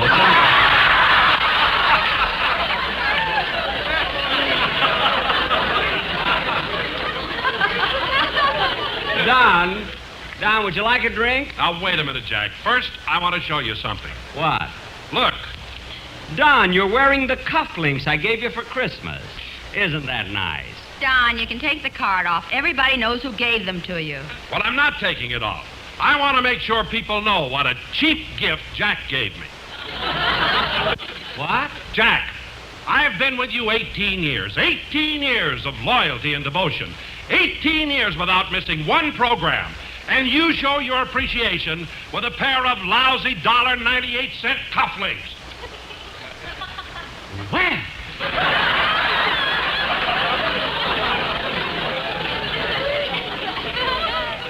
talk about appreciation. What are you complaining about? That certainly wasn't such a hot gift you sent me. What'd he send you, Jack? A gold watch, a wristwatch yet. What's wrong with a gold wristwatch? What's wrong with it? You walk down the street wearing an expensive thing like that, somebody sees it, hits you over the head, takes it away from you, and your money, too. That's what's wrong with it. Anyway, Don, let's shake hands and forget the whole thing. Okay, Jack. I'm sorry I lost my temper. That's all right, Don. By the way, would you like a glass of eggnog? Eggnog? Say, that's one of my favorite... Wait a minute. Who made it? Rochester. What's the matter with Rochester's eggnog? Last year I tasted some, and the next thing I knew, Mary and Dennis tackled me in the Rose Bowl. Everybody comes in with the same... Come in. Hi, Jackson. Hello, everybody. Happy New Year. Hello, Phil. Happy New Year, Phil. Happy New Year. Hey, Jackson, what's the idea of switching this party to a daylight affair? Don't you trust us with the silverware? That's not it, Phil. I'm going to a nightclub tonight. I got a date. With a girl? Well, what do you think, a horse? Could be. Oats are cheaper than orchids. Oh, Harris, you may not be Montgomery Clift, but you found your place in the sun. Phil, you can stop with those jokes and find your place under the table. I even put a pillow there. Now, would you like a glass of eggnog? Eggnog? Now you're talking, Bob Desley. Hey, wait a minute. Who made that eggnog? Rochester. Lead me to it.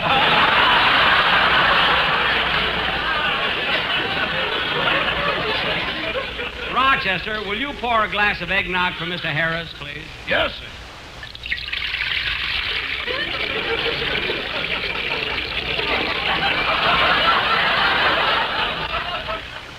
Here you are, Mr. Harris. Thank you, Roch. Hey, tell me, Roch, how do you make this eggnog?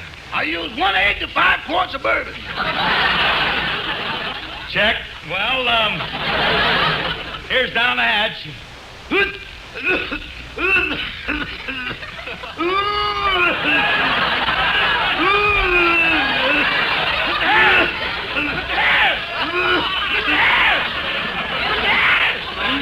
What happened? You sure that egg was fresh?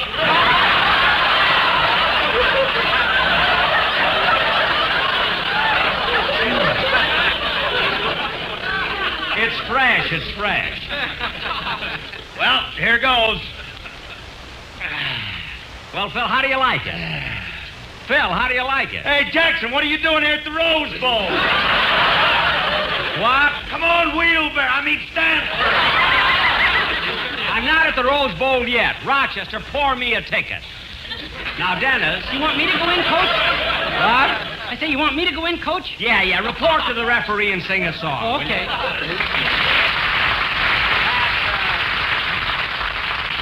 Well, that was swell, Dennis. Well, kids, I have to leave soon to take Helene Francois to Charlie Foy's. Would any of you like to join us? Well, thanks, Jack, but I can't make it. No, me neither. I'd like to go, Jack. Good. How about you, Dennis? Oh, sure, fine. I'll take Mary. Okay. Say, Mary, will you give me a kiss when I take you home? Well, I don't know, Dennis. I'll think about it. Well, think fast, sister. I ain't blowing my dough for nothing. You were blowing that line, though. Dennis. Hey, Jackson, what are you going out tonight for? Why don't you wait till tomorrow night? That's New Year's Eve. No, I never go out on New Year's Eve. Say, boss, why don't you do something different this year and go out? No, I'm going to do what I always do and spend it at home. New Year's Eve at home? Yeah, at 5 minutes to 12, I tiptoe up to Mr. Benny's room, wake him up, he blows a horn, falls back on the pillow, and that's it.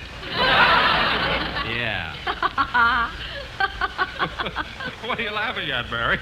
39, he says. All right. Now, look, kids, I got to leave now and pick up Miss Francois. Come on, Mary, Dennis, let's go.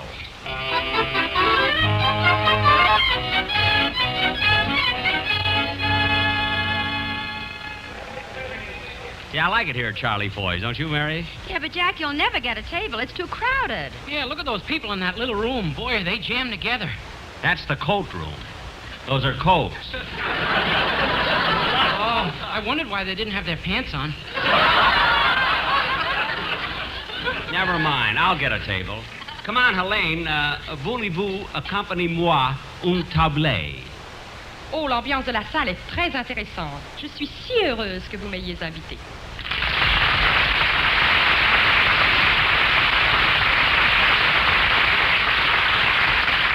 Now, let's see. Where's the head waiter? Oh, garçon. Garçon. How do you do? Are you the head waiter? No, I'm wearing this flower in my lapel because I'm going to be afloat in the Rose Parade.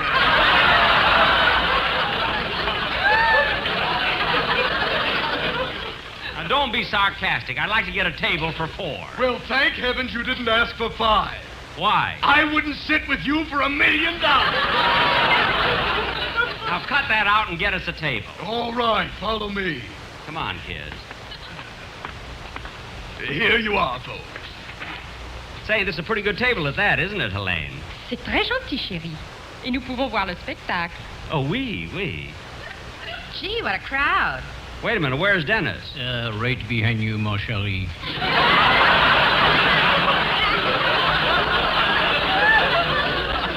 Well, sit down and let's order.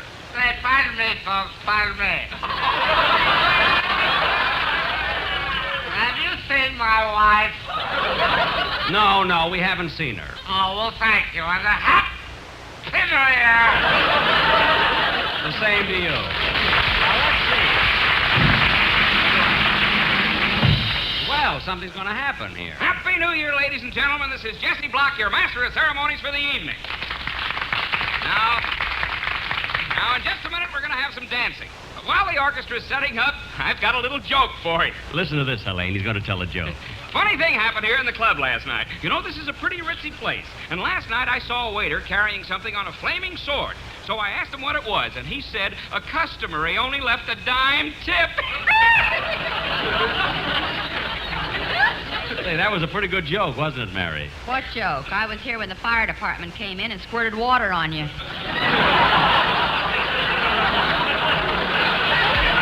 Oh, stop.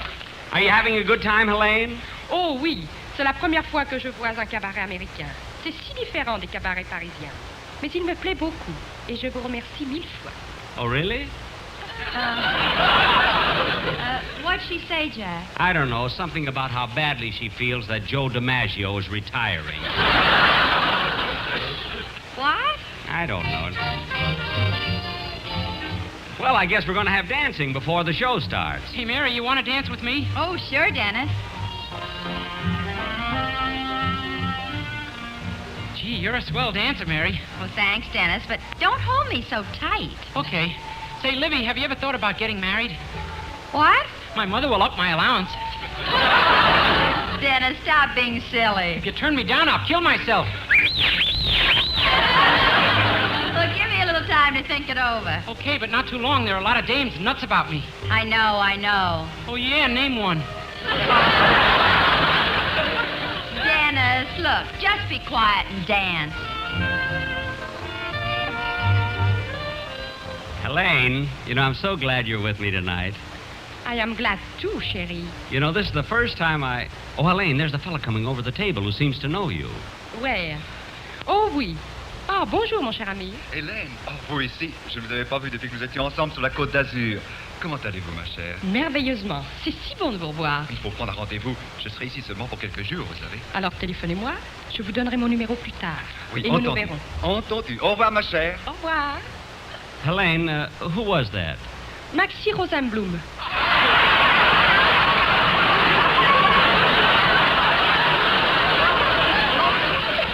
Maxie Rosenblum? Oh, I didn't recognize him. The beret covers up his cauliflower ear. Imagine meeting a... Pardon me, folks, pardon me. Well, have you seen my wife? No, we haven't. Oh, well, thank you. And a happy New Year. Happy New Year. Okay, sit down, kids. We better order something to eat. Oh, waiter. Yes? I think I'll have a ham sandwich. Yes, sir. Helene, what do you have? Oh, alors, je vais décider. Je commencerai avec un potage à la reine, et puis une omelette aux champignons, alors une sole meunière, une côtelette de veau garnie, et une salade verte. What was that?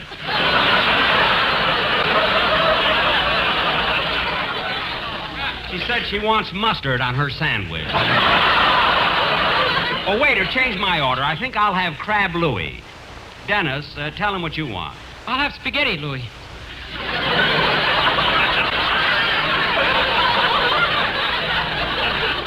Spaghetti Louis? I thought that was the waiter's name. Of course not. It is, too. Louis? You know, spaghetti.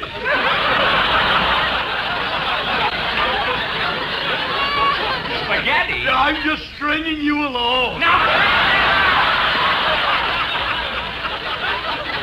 What a crazy guy. Say, pardon me, folks, pardon me.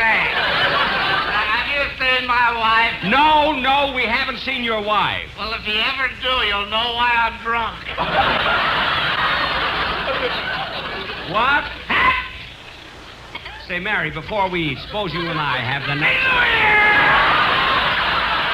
Oh, go away. Ladies and gentlemen, before we start our gala floor show, I'd like to say that we're honored tonight by having with us a very famous celebrity. Oh, I wish they wouldn't do that. Now, this gentleman, whom you all love, is a very popular star of stage, screen, radio, and now television. Mary, give me your comb. Here you are. So I take great pleasure in presenting to you that popular idol of millions, Rodney Dangerfield.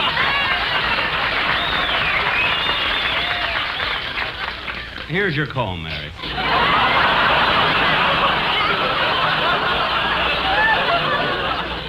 Well, you've all seen Mr. Dangerfield in those outstanding Western pictures, and with a little encouragement, maybe we can get him to say a few words. Thank you, folks. Thank you kindly. It sure is a thrill and a pleasure to meet so many of my fans. What a ham. I'd like to say that my next picture, Quo Vadis Goes West,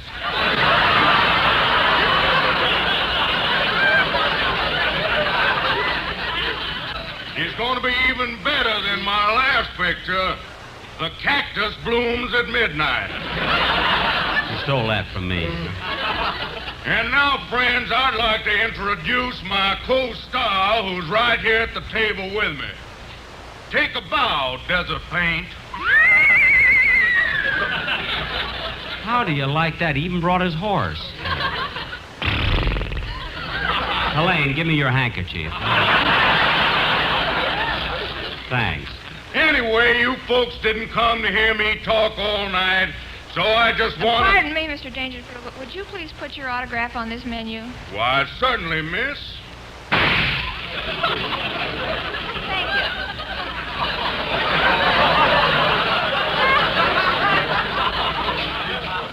So, folks, I just want to wish you a very happy and prosperous New Year.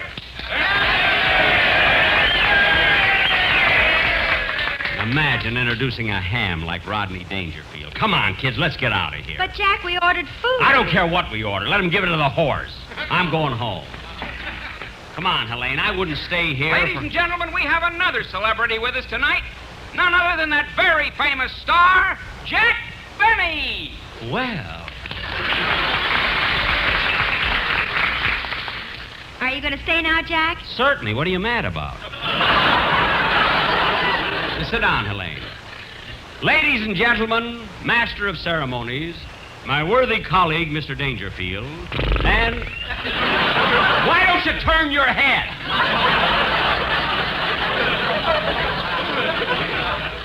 Ladies and gentlemen, for a moment I want you to forget that I'm Jack Benny, that scintillating star of stage, screen, radio, and now television. I want to talk to you as one of your friends.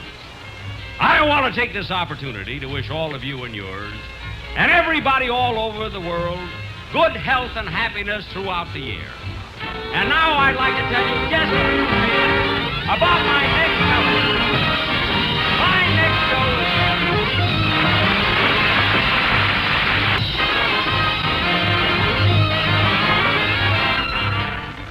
is... Ladies and gentlemen, soon it will be 1952. And I would like to wish all of you prosperity and happiness for the coming year. But let us all hold foremost the thought that 1952 will bring better understanding between nations and peace to the world. Happy New Year, folks.